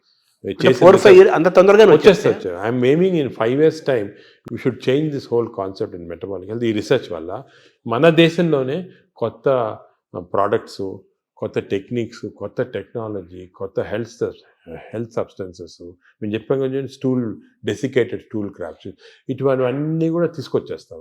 ఐఎమ్ కాన్ఫిడెంట్ 5 yearsలో. ఇంకోటి ఏమంటే we are also trying to form a big consortium with other hospitals in the country. ఇప్పుడు ఆల్ ఇండియా ఇన్స్టిట్యూట్ ఉంది మెడికల్ సైన్సెస్ ఢిల్లీలో, అదేవిధంగా PGI చండీగఢ్లో ఉంది. ఇవన్నీ కూడా అందరం కూడా షుడ్ కమ్ టుగెదర్. ఇప్పుడు this is the lesson we are learn from western country. యుఎస్లో అనుకోండి మేయో క్లినిక్, క్లీవ్లాండ్ క్లినిక్, ఇవన్నీ కూడా కలిపి చేసి ఫాస్ట్గా వచ్చేస్తాయి రిజల్ట్. ఒకరొకరు చేయాలంటే 10-15 సంవత్సరాలు పడుతుంది. ఇందా మీరు ఒక మాట అన్నారు కదా సార్, ఈ జీన్స్ గురించి అన్నారు. మన జీన్స్ వల్లనే మనకి ఫ్యాటీ లివర్ పెరుగుతుంది, పొట్టలు అన్ని స్టడీ చేసి పెరుగుతుంది అంటున్నారు. మన ఇండియన్స్ లో రివర్స్ చేయలేమా మనం జీన్స్ రివర్స్ చేయలేం, కానీ జీన్స్ ని PNPLR అని కొన్ని జీన్స్ ఉన్నాయి మన ఫ్యాటీ లివర్ వచ్చి, దాన్ని జీన్స్ ని మార్పిడి చేయొచ్చు. కానీ చాలా జెనెటిక్ ఇంజనీరింగ్ అని చాలా వేరే డిఫరెంట్ సబ్జెక్ట్. కానీ ఎపిజెనెటిక్స్ అని వచ్చింది. అవునవును. ఈ ఎపిజెనెటిక్స్ టెక్నిక్స్ లో ఈ జీన్స్ ని బ్లాక్ చేశారు. చెడ్డ జీన్స్ ని మనం బ్లాక్ చేయొచ్చు. అవి కూడా చేస్తున్నాం. అంటే మనం డిఎన్ఏని చేంజ్ చేయటమంటారా? దాన్ని డిఎన్ఏ చేంజ్ చేయలేం, కానీ డిఎన్ఏ ఎఫెక్ట్ ని బ్లాక్ చేయొచ్చు. డిఎన్ఏ ఎలాగా డిఎన్ఏ బాడీలో ఉందనుకోండి, ఇట్ ప్రొడ్యూసెస్ RNA ఇచ్చి ప్రోటీన్స్ వస్తాయి, పాత్వే. అలాగే మనకి అంత పాత్వే నార్మల్గా. సో మనం చెడ్డు డిఎన్ఏ ఉన్నా కూడా అది చెడ్డ RNA కాకుండా బ్లాక్ చేయొచ్చు. సార్, ఈ క్రమంలో ఈ బ్యాక్టీరియా మేనేజ్మెంట్ లో మనకు యోగా, సూర్య నమస్కారాలు, ధ్యానము, స్పిరిచువల్ థింకింగ్, కళలు ఇవన్నీ ఉన్నాయి కదా. అంటే స్పిరిచువల్ థింకింగ్ అంటే మెడిటేషన్ టైప్, బ్రెయిన్ అంటే management of brain management, various meditation అటువంటి చేయొచ్చు. అదేవిధంగా యోగా కూడా కొంతవరకు ఇట్ ఈస్ బెనిఫిషియల్ అని చాలా రీసెర్చ్ జరిగింది ఇంట్లో. ఇవన్నీ ఎలాగంటే వీఆర్ మాడ్యులేటింగ్ అవర్ బ్రెయిన్లో ఉన్న కెమికల్స్ మాడ్యులేట్ చేస్తున్నాం. దాంతోపాటు గట్ బ్యాక్టీరియా ఇవన్నీ ఇప్పుడు యోగాలో చూసాము, అది కూడా రీసెర్చ్ చేస్తున్నాము. యోగా కన్సిస్టెంట్గా చేస్తే బ్యాక్టీరియా చేంజ్ అయిపోతుంది. అవునా? So all these things are interconnected. So మీరు చెప్పినట్టు చాలా పెద్ద కన్సోర్షియం ఫామ్ చేసి we are doing lot of research. అంటే షుగర్ అనేది మనకి, ఈ డయాబెటీస్ అనేది మోస్ట్ ఛాలెంజింగ్ గా ఉంది. అది కూడా మనం విల్ గెట్ ఆన్సర్స్. ఇవన్నీ కూడా part of the research will get good answers. So reverse చేసే అవకాశం మనకు ఉంది. అన్ని కూడా రివర్సిబుల్ అండి. షుగరే కాదు, ఈవెన్ హార్ట్ బ్లాక్స్, అదేవిధంగా బ్రెయిన్ ఇది డిమెన్షియా, న్యూరలాజికల్ ప్రోగ్రెషన్ అన్ని రివర్స్ చేసేవచ్చు. మనకి మెయిన్ రీసెర్చ్ ఏమంటే we have to work on this preventable. ఒక్కసారి జబ్బు వచ్చిన తర్వాత బదులు మనము ప్రివెన్షన్, రివర్సిబిలిటీ అంటే వచ్చిన తర్వాత ఎలా మార్పుడు చేయాలి, దీనిపైన అంత కాన్సన్ట్రేషన్. ఈ ఒబెసిటీని తగ్గించడానికి, అలాగే ఈ షుగర్ డయాబెటీస్ని కంట్రోల్ చేయడానికి ఇంజెక్షన్స్ వచ్చాయి అంటున్నారు. ఇప్పుడు కొత్తగా GLP-1 అనలాగ్స్ అంటారు. అంటే మనకి నార్మల్గా బాడీలో స్మాల్ ఇంటెస్టైన్లో GLP-1 హార్మోన్స్ ప్రొడ్యూస్ అవుతాయి. అవి మన ఈ ఇంటెస్టైన్స్ మ్యూకోజా చెడిపోవటం వల్ల కానీ, బ్యాక్టీరియా వల్ల ప్రొడ్యూస్ అవుతుంది GLP-1. ఇవన్నీ పోతే ఆర్టిఫిషియల్గా ఈ GLP-1 ఇవ్వచ్చు. కానీ ఇది నా ప్రకారం చాలా తప్పు. ఇది ఈ ఆర్టిఫిషియల్ మంజోరో అని, ఒజంబిక్ అని ఇవన్నీ ప్రజలు లేటెస్ట్ వచ్చాయి. ఇప్పుడు మెడికల్ షాప్స్లో అమ్ముతున్నారు, తీసుకొని తప్పు చేయకూడదు. అది ఎందుకు అంటే ఈ GLP-1 మన బాడీలో న్యాచురల్గా ప్రొడ్యూస్ అవుతుంది. నేచర్కి ఎంత ప్రొడ్యూస్ చేయాలా, ఎక్కడ ఆపాలా, ఎక్కడ రివర్స్ చేయాలా, ఇవన్నీ నేచర్ తెలుసు. మనం మాట్లాడుకున్నాం కానీ డయట్, మైక్రోబయాము, ఫిజికల్ ఎక్సర్సైజ్, స్లీప్ ఇవన్నీ నార్మల్గా ఇస్తే బాడీ న్యాచురల్గా ప్రొడ్యూస్ చేస్తుంది. ఇవన్నీ అబ్నార్మల్గా ఉంటే మనకి బయట నుంచి ఆర్టిఫిషియల్గా అవుతుంది. బట్ ఆర్టిఫిషియల్ మెడిసిన్ తోటి మనకి ఎంత లిమిట్, ఎంత తీసుకోవాలి, ఎప్పుడు ఆపాలి, ఇవన్నీ కరెక్ట్ తెలియదు. నేను చూశాను చాలామంది ఈ ఇంజెక్షన్స్ వాడుతున్నారు. ఇండియాలో కూడా వచ్చేసింది వచ్చేసింది, ఇండియాలో కూడా చీప్గా వచ్చేసింది. దీనివల్ల ఏం డేంజర్ అంటే వాడినప్పుడు 2-3 నెలలు, 6 నెలలు బాగుంటుంది, వెయిట్ తగ్గుతాము, ఆకలి తగ్గిపోతుంది. కానీ దీనిలో చాలా ఎఫెక్ట్ బాడీ పైన ఉంది. నేను అది కూడా స్టడీ చేస్తున్నాము. బాడీలో ఈ ఇంటెస్టైన్ నరాలు చెడిపోతున్నాయి, మూమెంట్ పోతా ఉంది, ఇంటెస్టైన్ అసలు మూమెంటే చెడిపోయింది. అదేవిధంగా బోన్స్ అబ్జార్ప్షన్ పోయి బోన్స్ వీక్ అయిపోతున్నాయి, మజిల్స్ ఎట్రోఫీ అవుతున్నాయి. ఫేస్లో we got now what is called Ozempic face, అంటే ఫేస్ అంతా ష్రింక్ అయిపోతుంది. చూసుంటారు కొంతమంది సెలబ్రిటీలో ఫేస్ చేంజ్ అయిపోతుంది దీనివల్ల. సో ఇవన్నీ కూడా these effects are some time not reversible also. మన మెటాబాలిజం వ్యతిరేకంగా ఉన్నట్టే కదా. వ్యతిరేకంగా ఉన్నట్టే. న్యాచురల్ మెథడ్లో చేయకుండా ఇలా చేస్తే మంచిది కాదు. మై అడ్వైజెస్ అసలు వాడద్దని, తప్పు ఇది. ఇవన్నీ all these injections artificial methods వాడతాం తప్పు, మనం చేయకూడదు. న్యాచురల్ మెథడ్స్ అన్నీ ట్రై చేసి ఫెయిల్ అయిన తర్వాత అండర్ మెడికల్ సూపర్విజన్ ఒక 3-4 months ఎందుకు వాడతాం, రీసెట్టింగ్ అంటాం అన్నమాట. మెటబాలిజం రీసెట్ చేయడానికి వాడచ్చు. కానీ ఇయర్స్ టుగెదర్ ఇంజెక్షన్ తీసుకోవడం ఏదైతే చాలా తప్పు. Short cut methods they are not good. అసలు I advise public strongly don't use these injections. తప్పు చాలా. తర్వాత ఇప్పుడు బ్యారియాటిక్ సర్జరీస్ ద్వారా కూడా మన లోపల ఫుడ్ ఇంటేక్ తగ్గిపోతుంది, షుగర్ లెవెల్స్ తగ్గిపోతాయి అంటున్నారు. బ్యారియాటిక్ సర్జరీ కూడా ఐఎమ్ అగేన్స్ట్, కానీ కొంతవరకు చాలా ఒబేసిటీ వచ్చి మనం న్యాచురల్ మెథడ్లో కంట్రోల్ చేయకపోతే కొంతవరకు హెల్ప్ చేయడానికి బ్యారియాట్రిక్ కానీ ఈ ఇంజెక్షన్స్ కానీ హెల్ప్ చేయడానికి అంతే. దాని తర్వాత మన న్యాచురల్ మెకానిజం వచ్చేసారు. ఒక్కసారి ఈ హెల్ప్ వచ్చిన తర్వాత న్యాచురల్ మెథడ్స్తో మెయింటైన్ చేయాలి. మన న్యాచురల్ మెథడ్స్ లేకపోతే బ్యారియాట్రిక్ సర్జరీ కాదు, ఇంజెక్షన్ ఏం చేసినా కూడా వేస్ట్. అంటే మనం సహజంగా పెరగటం కానీ తగ్గటం కానీ ఈ డిజార్డర్స్ మెయింటైన్ చేసుకోవటం మనం సహజంగా జరగాలంటారు. Own your own body. Body అంటే మన బాడీని మనం ఓన్ చేయాలి, మన కంట్రోల్ చేసుకోవాలి. కానీ ఈ వేరే ఇంజెక్షన్స్ కంట్రోల్ డాక్టర్ చేస్తారు, దీన్ని బ్యారియాట్రిక్ చేస్తారు అనేది తప్పు. అసలు మీ మేజర్ గోల్ ఏంటి సార్? అంటే మనకి మీరు పద్మవిభూషణ్ వచ్చింది మన ఇండియా వరకు, అది కాకుండా American association of society of gastroenterologist award కూడా హైయెస్ట్ అవార్డు ఈ గ్యాస్ట్రోఎంటరాలజీకి సంబంధించి. అలాగే సాంఘైలో జరిగిన దాంట్లో వరల్డ్ టాప్ దాంట్లో అవార్డు వచ్చింది. అది మీ ప్రొఫెషన్కి మీ సబ్జెక్ట్కి అది డెఫినెట్గా హైయెస్ట్ అవార్డ్స్ అవి. నెక్స్ట్ నోబుల్ మన భారతదేశానికి నోబుల్ రాదా? అంటే ఇలా చేయటం వల్ల నోబుల్ అవుతాం, పని చేయడం వల్ల గుర్తింపు కోసం పనిచేయటం కాదు. అంటే ఈ గుర్తింపులన్నీ కూడా మనము మీరు చెప్పినట్టు గుర్తింపుల కోసం ఎవరు పనిచేయరు. ఈ నోబెల్ ప్రైజ్ కానీ గుర్తింపు రావడం, మనం పని చేస్తూ ఉంటే కొంతవరకు రికగ్నిషన్ వస్తుంది, వేరే ఆర్గనైజేషన్ రికగ్నైజ్ చేస్తారు. ఈ రికగ్నిషన్స్ కూడా నా ప్రకారం అది ఇంపార్టెంట్ కాదు. సరే ఇయర్ పద్మవిభూషణ్ వచ్చింది, మేము సంతోషపడతాము, ఓ రెండు సంవత్సరాలు మర్చిపోతాం. ఇంకేమైనా అడిగారనుకోండి వచ్చిందా ఆయనకు వచ్చిందా అలాగంటారు. అంటే ఈ అవార్డ్స్ అన్ని కూడా ట్రాన్సియెంట్, జన గుండెల్లో ఉండాలి. మనకు కాదు అసలు, మనం దీని గురించి కూడా ఇంపార్టెన్స్ ఇవ్వకూడదు. ఇవన్నీ టెంపరీగా ట్రాన్సియెంట్గా ఏదో recognition. But our goal should be మనం సొసైటీకి ఏం చేయొచ్చు, ఎలాగ మార్పుడి చేయొచ్చు. ఇండివిజువల్గా డాక్టర్స్ అందరూ కూడా మీరు అందరూ బాగా పనిచేసి దే హెల్ప్, చాలా మందికి పేషెంట్స్ హెల్ప్ చేస్తారు, లైఫ్ సేవింగ్ చేస్తారు, అవన్నీ చేస్తారు. ఆ సాటిస్ఫాక్షన్ అనేది వస్తుంది అన్నమాట. అంటే ఈ ఏఏజీ యొక్క మేజర్ గోల్ ఏంటంటే మాకు ఇప్పుడు పబ్లిక్ అంటే ప్రజల్లో హెల్త్ గురించి ఒక మార్పుడి రావచ్చు. It has to be done in ethical way, proper way. ఈ మోడర్న్ మెడిసిన్ ఒక విధంగా, అదే కాకుండా అంటే మోడర్న్ మెడిసిన్ అంటే ఏంటి సార్? అంటే ఇప్పుడు మోడర్న్ టెక్నాలజీ వచ్చాయి కదా, ఈ టెక్నాలజీతో మేము రోబోటిక్ సర్జరీ చేస్తున్నాం, ఈ సర్జరీ, ఇది ఒక ఆస్పెక్ట్. ఇదే కాకుండా general public health awareness తీసుకురావటము, natural మెథడ్లో హౌ పీపుల్ కెన్ బెనిఫిట్ అనేది, ఇవన్నీ కూడా ఒక ఎథికల్ వేలో చేయటము, ఇవి చాలా ముఖ్యమైన మా ఎయిమ్స్ మాట. అంటే వైద్యం అనేది అత్యంత ఖరీదైన అంశంగా మారిపోయింది కదా ఇప్పుడు. అది ఆ ఖరీదైన అంటే కొంతవరకు బికాస్ టెక్నాలజీ వల్ల దానివల్ల అవన్నీ ఉంటాయి, అది తీసేయండి. అది కూడా మేము మన ఓన్ టెక్నాలజీ తయారు చేయటం, దానికి ఇంజనీరింగ్ ఐఐటీస్ తోటి మేము చాలా చేస్తున్నాం. సో టెక్నాలజీ కాస్ట్ ఇప్పుడు ఇండియాలో ప్రస్తుతము $6 billion worth of medical equipment import చేస్తున్నాం. దాంట్లో 1.5 billion ఫ్రమ్ అమెరికా ఇట్సెల్ఫ్. ఈ ఇంపోర్ట్స్ ఎలా తగ్గించవచ్చు, ఎలాగ దీన్ని జీరోకి తీసుకురావాలా, ఇటువంటి అన్నీ ఒక సో మన టెక్నాలజీ చీప్లో వస్తే అదే సేమ్ థింగ్ విల్ ట్రాన్స్ఫర్. అంటే మనం ఇందాక ప్రారంభంలో మాట్లాడుకున్నట్టుగా మన ఫుడ్ హ్యాబిట్స్ మారడం వల్ల ఆ యూరోపియన్ బ్యాక్టీరియా నుంచి మన బ్యాక్టీరియా మనం తెచ్చుకోవాలి. న్యాచురల్ మెథడ్లు ఎలా చేయొచ్చు, పబ్లిక్ నేచర్ అంటే న్యాచురల్గా బాగా హెల్తీగా ఎలా ఉండొచ్చు.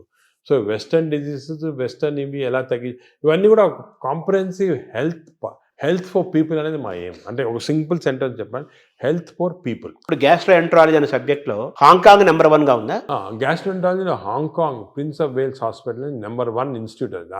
దాని గురించి వాళ్ళు చాలా రీసెర్చ్ చేసి డెడికేటెడ్గా లాస్ట్ 50 ఇయర్స్గా వర్క్ చేస్తున్నారు. అదే సో వాళ్ళతో మేము అసోసియేషన్ చేసి, ఫర్ ఎగ్జాంపుల్ అక్టోబర్లో Hong Kong Prince of Wales hospital, AG hospital India combined symposium చేసి అందరు డాక్టర్స్ని పిలిచాం ఇండియాలో.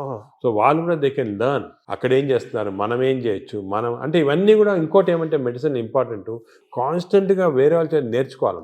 మనమే గ్రేట్, మనమే పెద్ద ఎక్స్చేంజ్ వేరే వాళ్ళు ఏం చేస్తున్నారు, మనకన్నా ఏమైనా బెటర్ చేస్తున్నారు, అది మనం చేయొచ్చా, ఏది చేస్తే మనం ప్రజలకి బెనిఫిట్ వస్తుంది, అది ఎప్పుడు కాన్స్టెంట్ చూస్తూ ఉండాలి. చాలా అంటే ఈ గ్యాస్ట్రోఎంట్రాలజీలో ఫస్ట్, సెకండ్, థర్డ్గా తీసుకుంటే మన ఏజీ థర్డ్ ప్లేస్లో ఉందంటున్నారు కదా, సెకండ్ ప్లేస్ ఇంకేంటి తర్వాత? హాంకాంగ్ తర్వాత మేయో క్లినిక్ ఉంది యునైటెడ్ స్టేట్స్లో. వాళ్ళు కూడా చాలా రీసెర్చ్ చేస్తున్నారు. వాళ్ళు వేరే టైప్ ఆఫ్, అది హై టెక్నాలజీ రీసెర్చ్ అంతా. సో హాంకాంగ్ వాళ్ళు ఇన్ బిట్వీన్ మనకేమంటే అవసరము ఈ ఫస్ట్, సెకండ్, థర్డ్ అది చూసుకోకుండా మన ప్రజలు అంటే మన ఇన్స్పిరేషన్ మన ప్రజలకి తక్కువ కాస్ట్లో ఏం చేయొచ్చు. ఇప్పుడు హాంకాంగ్లో ఏం చేస్తారు, మేయో క్లినిక్లో ఏం చేస్తున్నారు, అదేవిధంగా ఇటలీలో జెమినీ హాస్పిటల్ ఉంది, వాళ్ళు కూడా 4th ప్లేస్లో ఉన్నారు, వాళ్ళే చేస్తారు. ఇవన్నీ కూడా మన దగ్గర అడాప్ట్ చేసి తక్కువ ఖర్చులో మన ప్రజలకి ఎలాగ బెనిఫిట్ చేయొచ్చు, how can we work for that అనేది మా డాక్టర్స్ అందరూ కూడా ఆ కల్చర్ ఒకటి వచ్చింది మాట. సో నెలకు ₹1,00,00,000 జీతాన్ని కూడా ఇవ్వడానికి 10 ఏళ్ల క్రితం మీకు అవకాశం వచ్చినా కానీ అవన్నీ వదులుకొని ఇక్కడే ఉంటున్నందుకు, ఏజెంట్ డెవలప్ చేస్తున్నందుకు మీరు తృప్తిగా ఉన్నారా? నాకైతే చాలా తృప్తి, సాటిస్ఫాక్షన్. ఎందుకంటే నాకు యూఎస్ఐలో ఆఫర్స్ వచ్చినప్పుడు అక్కడ ఒక జూయిష్ డాక్టర్ ఉండేవాడు. ఆయన చెప్పాడు, మీకు హార్వర్డ్లో బెస్ట్ హాస్పిటల్లో నీకు ఇంత పెద్ద ఉద్యోగం వస్తే ఎందుకు వద్దనుకోని ఇక్కడ వచ్చి. నేను అన్నాను, సార్ వచ్చి నెలకు ₹1,00,00,000 అది అన్నాడు. నేను వచ్చి లేదు అని వచ్చిన తర్వాత ఇప్పుడు ఆయన వాళ్ళ స్టూడెంట్స్ మన దగ్గర ట్రైనింగ్ పంపిస్తున్నాడు. Harvard professor is sending his students for training to AG. ఆయన లెటర్ రాశాడు, నువ్వు చేసిన డిసిషన్ కరెక్ట్ డిసిషను, ఇన్ని 30 సంవత్సరాల క్రితము వద్దనుకొని వచ్చేయటం ఇక్కడ మంచిదైంది. ఎందుకంటే అల్టిమేట్గా ఇప్పుడు ఎవ్రీబడి హ్యాస్ ఎ లైఫ్, కానీ మనం ఎంత కాంట్రిబ్యూట్ చేసాం, మన వల్ల ఎంతమంది బెనిఫిట్ అయ్యారు, అది చాలా ఇంపార్టెంట్. మన ప్రజలు ఎంత బెనిఫిట్ అయ్యారు, మన దేశానికి మనం ఏం చేయగలం, మన నేలకి, మన భూమికి మనం ఏం చేయగలుగుతున్నాము, అది ముఖ్యం. అంటే వేరే వాళ్ళు బయటకు వెళ్ళి చేసిన వాళ్ళు I'm not finding fault, but మనకి ఇక్కడ ఆపర్చునిటీ, ఇప్పుడు మాకేమంటే ఆపర్చునిటీస్ వచ్చాయి, అందరికి రాకపోవచ్చు. లక్ అనేది ఆపర్చునిటీ వాళ్ళకి ఇది కూడా ఉంటుంది కదా. అంటే సొసైటీ వాళ్ళు హెల్ప్ చేసిందా, మీరు చెప్పినట్టు రాత, డెస్టినీ, అదే గవర్నమెంట్ కూడా హెల్ప్ చేయటము, అన్ని గవర్నమెంట్ కూడా బాగా హెల్ప్ చేస్తారు. సో మిమ్మల్ని మీరు రివ్యూ చేసుకుంటే ఒకసారిగా మీ కెరీర్ని మేజర్ ఇన్స్పిరేషన్స్ కానీ లేదా టర్నింగ్ పాయింట్స్గా తీసుకుంటే, మీరు పెథాలజిస్ట్గా ఉండాల్సింది ఇట్లోకి నాన్నగారి అడ్వైస్ తోటి గ్యాస్ట్రోఎంట్రాలజీ రావటం ఒక సబ్జెక్ట్ ఒకదాన్ని చెప్పచ్చు. నాకు చాలామంది చిన్నప్పటి నుంచి మా టీచర్స్ కానీ, పేరెంట్స్ కానీ, లీడర్స్ కానీ, సొసైటీలో చాలామంది ఇన్స్పిరేషన్ కానీ హెల్ప్ చేశారు. మామూలు నేనేమంటే ప్రతి వాళ్ళు కూడా I see something what is the positive and try and adapt చూసుకుంటామాట. అలా చూసుకుంటే లాట్ ఆఫ్, అంటే అందరూ నాన్నగారేనా మీ పెథాలజీ టు గ్యాస్ట్రోఎంట్రాలజీ రావడానికి? మేజర్గా మా ఫాదర్ చాలా స్ట్రిక్ట్ మనిషి. ఆయన లైఫ్ లాంగ్ కూడా సర్వీస్ చేసి థౌజండ్స్ ఆఫ్ స్టూడెంట్స్ని ట్రైన్ చేసి సొంతంగా ఏం చేసుకోలేదు. అంటే ఆయన పాపం డబ్బు ఏం చేసుకోలేదు. ఆయన మామూలుగా ఇంట్లో ఉంటే కూడా చిన్న బల్బు ఆన్ చేసి, ఎలక్ట్రిసిటీ ఎక్కువ అవుతుందని చెప్పి బల్బులు కూడా ఆన్ చేశాడు కాదు, చిన్న బల్బ్ కింద కూర్చుంటాడు చేసి చాలా పబ్లిష్ చేసి ఒక కల్చర్ అనేది మా దాంట్లో ఇంబైబ్ చేశాడు. నువ్వు ఇలా ఉండాలా, ఇది ఇంపార్టెంట్, సొసైటీకి ఏమైనా చేయాలి కానీ నువ్వేమైనా చేసుకుంటే ఏం లాభం వేస్ట్ అని చెప్పి ముందు నుంచి నన్ను ఎంకరేజ్ చేశారు. ప్రాక్టీస్ వద్దు, you setup institution, do research, do service అని. మెయిన్గా ఆయన ఉన్న ఎయిమ్స్ అనేది మాకు బాగా ఇన్కల్టేట్ అయిపోయి దాని గురించి ఆ పాత్వే ఫాలో అవుతున్నాం. ఆయన కూడా మన దేశం, మన నేల అనే ఫీలింగ్ ఆయన కూడా చాలా ఎక్కువ. ఆయన కూడా వాషింగ్టన్ ఆర్మ్స్ఫోర్డ్ ఇన్స్టిట్యూట్ అని చాలా పెద్ద అమెరికన్ ఇన్స్టిట్యూట్లో వర్క్ చేసి వచ్చారు. ఇక్కడికి వచ్చి మన ఫస్ట్ విశాఖపట్నంలో ప్రొఫెసర్గా వచ్చాడు పెథాలజీ, దాని తర్వాత కర్నూలు, గుంటూరు, దాని తర్వాత హైదరాబాద్లో డైరెక్టర్ ఆఫ్ మెడికల్ సైన్స్, అదేవిధంగా నిజామ్స్ ఇన్స్టిట్యూట్ ఫస్ట్ డైరెక్టర్ ఆయన. అవన్నీ మన కాకల సుబ్బారావు గారి కంటే ముందు కాకల సుబ్బారావు ముందు ఫస్ట్ నాన్న డైరెక్టర్, దాని తర్వాత సెకండ్ కాకల సుబ్బారావు. సో అలాగా ఫుల్ సరే ఆయన చూస్తే ఒక ఇన్స్పిరేషన్. అరే అసలు ఆయనకి ఏం వేరే ఇది లేదు, ఈ కూడా మేడ్ లాట్ ఆఫ్ మనీ, కూడా గోన్ అండ్ డిఫరెంట్ రూట్, అవన్నీ ఏం లేకుండా ఇంత. అంటే మిమ్మల్ని మీరు ఇప్పుడు ఎలా మేనేజ్ చేసుకుంటున్నారు సార్? మీకు ప్రొఫెషనల్ స్ట్రెస్ అలాగే మీకు అందరిలాగే మీకు 24 hours కదా. అంటే స్ట్రెస్ అనేది దానికి ట్రిక్ ఏమంటే చిన్న సింపుల్ ట్రిక్ అండి, you to enjoy your work. Enjoy చేస్తే స్ట్రెస్ ఉండదు. ఇష్టపడమంటారు, ఇంటర్వ్యూ చేస్తున్నారు, మీరు ఎంజాయ్ చేస్తున్నారు, అలాగా ఎంజాయ్ చేస్తే మీకు 10 ఇంటర్వ్యూలు చేస్తే మీకేం స్ట్రెస్ ఉండదు. అలాగే నాకు కూడా సీరియస్ పేషెంట్స్ వాళ్ళ లైఫ్ సేవ్ చేస్తున్నాము. ప్రతి పేషెంట్కి ఒక స్టోరీ ఉంది. ప్రతి పేషెంట్ వెనకాతల ఒక లైఫ్ ఉంది. అవన్నీ మేము తీసుకుంటే we enjoy everything we do. ఆ ఎంజాయ్మెంట్ వచ్చిందనుకోండి అసలు స్ట్రెస్ 24 అవర్స్ వర్క్ చేయొచ్చు. Only thing is proper nutrition, proper exercise, proper sleep అనేది మాస్టర్ చేయాలి. అది మాస్టర్ చేస్తే మిగతా అంతా. అంటే ఏఏజీని ఎలా చూడాలనుకుంటున్నారు భవిష్యత్తులో మీరు? నేను ఏజీ మా ఏమంటే it should become one of the best hospitals మన దేశంలో కాకుండా ఈవెన్ వరల్డ్ వైడ్. ఆల్రెడీ వచ్చేస్తుంది లక్కీ. న్యూస్ వీక్ మ్యాగజైన్ చాలా మేజర్ ఇచ్చేసారనమాట. సెన్సస్ చేసి దే రేటెడ్ ఇండియాలో only hospital taken is AG. AG is one of the best hospitals in the world ని they given that certificate. మీరు బయట చూసింటారు. అవును, మొత్తం తీసారు సార్, చూసాం. అది సో ఐఎమ్ వెరీ సాటిస్ఫైడ్. కానీ ఇంకా కూడా చేయాలంటే ఒక లెవెల్కి వచ్చామని చెప్పి మనము వదిలేసుకుంటే స్లోగా డిటీరియేషన్ వస్తుంది. కాన్స్టెంట్గా బి అవేర్ ఆఫ్ దిస్. ఎందుకంటే ఇంకోటి మన దాంట్లో నేను చూసి మా స్టూడెంట్స్ చాలామంది మా ట్రైన్ చేస్తుంటాము. We got very bright students ఇండియాలో, మంచి డాక్టర్స్, బ్రైట్ స్టూడెంట్స్. వాళ్ళకి కరెక్ట్ పాత్వే చూపించి కరెక్ట్ ఇది కమర్షియలైజేషన్ వద్దు, you going to research, you going to doing good for public ఉన్న వరకు మీకు బాగా సాటిస్ఫాక్షన్. ఒక ఫిలాసఫీ వాళ్ళకి ఇచ్చి ఒక మంచి స్టూడెంట్స్ గ్రూప్ని నీ లైఫ్ స్టైల్లో ఒక 1000 మందిని తయారు చేయొచ్చు. అలాగే వాళ్ళు ఇంకో 1000 మందిని తయారు చేస్తారు. చూసుకోండి ఎలా స్ప్రెడ్ అవుతుంది. అదే we can create a society which is very positive. అంటే నాగేశ్వర రెడ్డి గారి యొక్క, మీ నాన్నగారి యొక్క వారసత్వాన్ని మీరు తీసుకున్నారు. ఆయన ఒక స్టైల్ ఆఫ్ లైఫ్, మీదొక మీదొక స్టైల్ ఇది డిఫరెంట్. పైకి ఇలా లేపారు ఏజ్ అనే దాన్ని. ఇప్పుడు నెక్స్ట్ మీ దాని నెక్స్ట్ జనరేషన్ ఉన్నారు మా ఆల్రెడీ సెట్ చేసాము. నెక్స్ట్ మంచి నాకన్నా మంచి వాళ్ళు ఉన్నారు నెక్స్ట్ జనరేషన్లో. రీసెర్చ్లో కానీ సొసైటీలో పనిచేయడానికి కానీ అందరు సెట్ అయిపోయారు. నేను ఇప్పుడు ఇర్రెలెవెంట్, ఈ స్టేజ్ అయిపోయింది నాది. నా పని అయితే అయిపోయింది. నెక్స్ట్ జనరేషన్ ఆల్రెడీ స్టార్ట్ చేశారు. నేను ఇప్పుడు ఉన్నా లేకపోయినా కూడా డిఫరెన్స్ లేదు. అలాగే వాళ్ళు నెక్స్ట్ జనరేషన్ సెట్ చేస్తారు. ఒక వ్యవస్థను క్రియేట్ చేసి వాళ్ళు నెక్స్ట్ జనరేషన్. నేను అనుకున్నాను మన దేశానికి అంటే ఏమంటే మనం కొంచెం లేట్ అయింది మన డెవలప్మెంట్లో దాంట్లో కానీ. ఇప్పుడు జపాన్ చూసుకోండి, వరల్డ్ వార్ తర్వాత ఎంత హార్డ్ వర్క్ చేసి వాళ్ళు వచ్చారు. ఇప్పుడు మనము ఇప్పుడు స్టార్ట్ చేయాలి. చైనా కూడా వాళ్ళు యాక్టివ్, వాళ్ళు వేరే వాళ్ళంతే డెమోక్రసీ కాదు కాబట్టి ఈజీ అయిపోయింది. ఇప్పుడు మనం ఏం చేయాలంటే నెక్స్ట్ 20-30 ఇయర్స్ ఇలాగ అందరూ ఒక ఆశయంతో ఒక ఇచ్చేయాలని వర్క్ చేస్తే మన దేశం కూడా విల్ బికమ్ బెటర్. మీరు డాక్టర్స్కి, పబ్లిక్కి, ప్రభుత్వాలకి ఇచ్చే ఒక సింగిల్ మెసేజ్ ఏంటి సార్? సింగిల్ మెసేజ్ ఏమంటే నేను let us all work together, work hard, create the best culture. మన దగ్గర ఉంది best culture in the world. Thank you sir.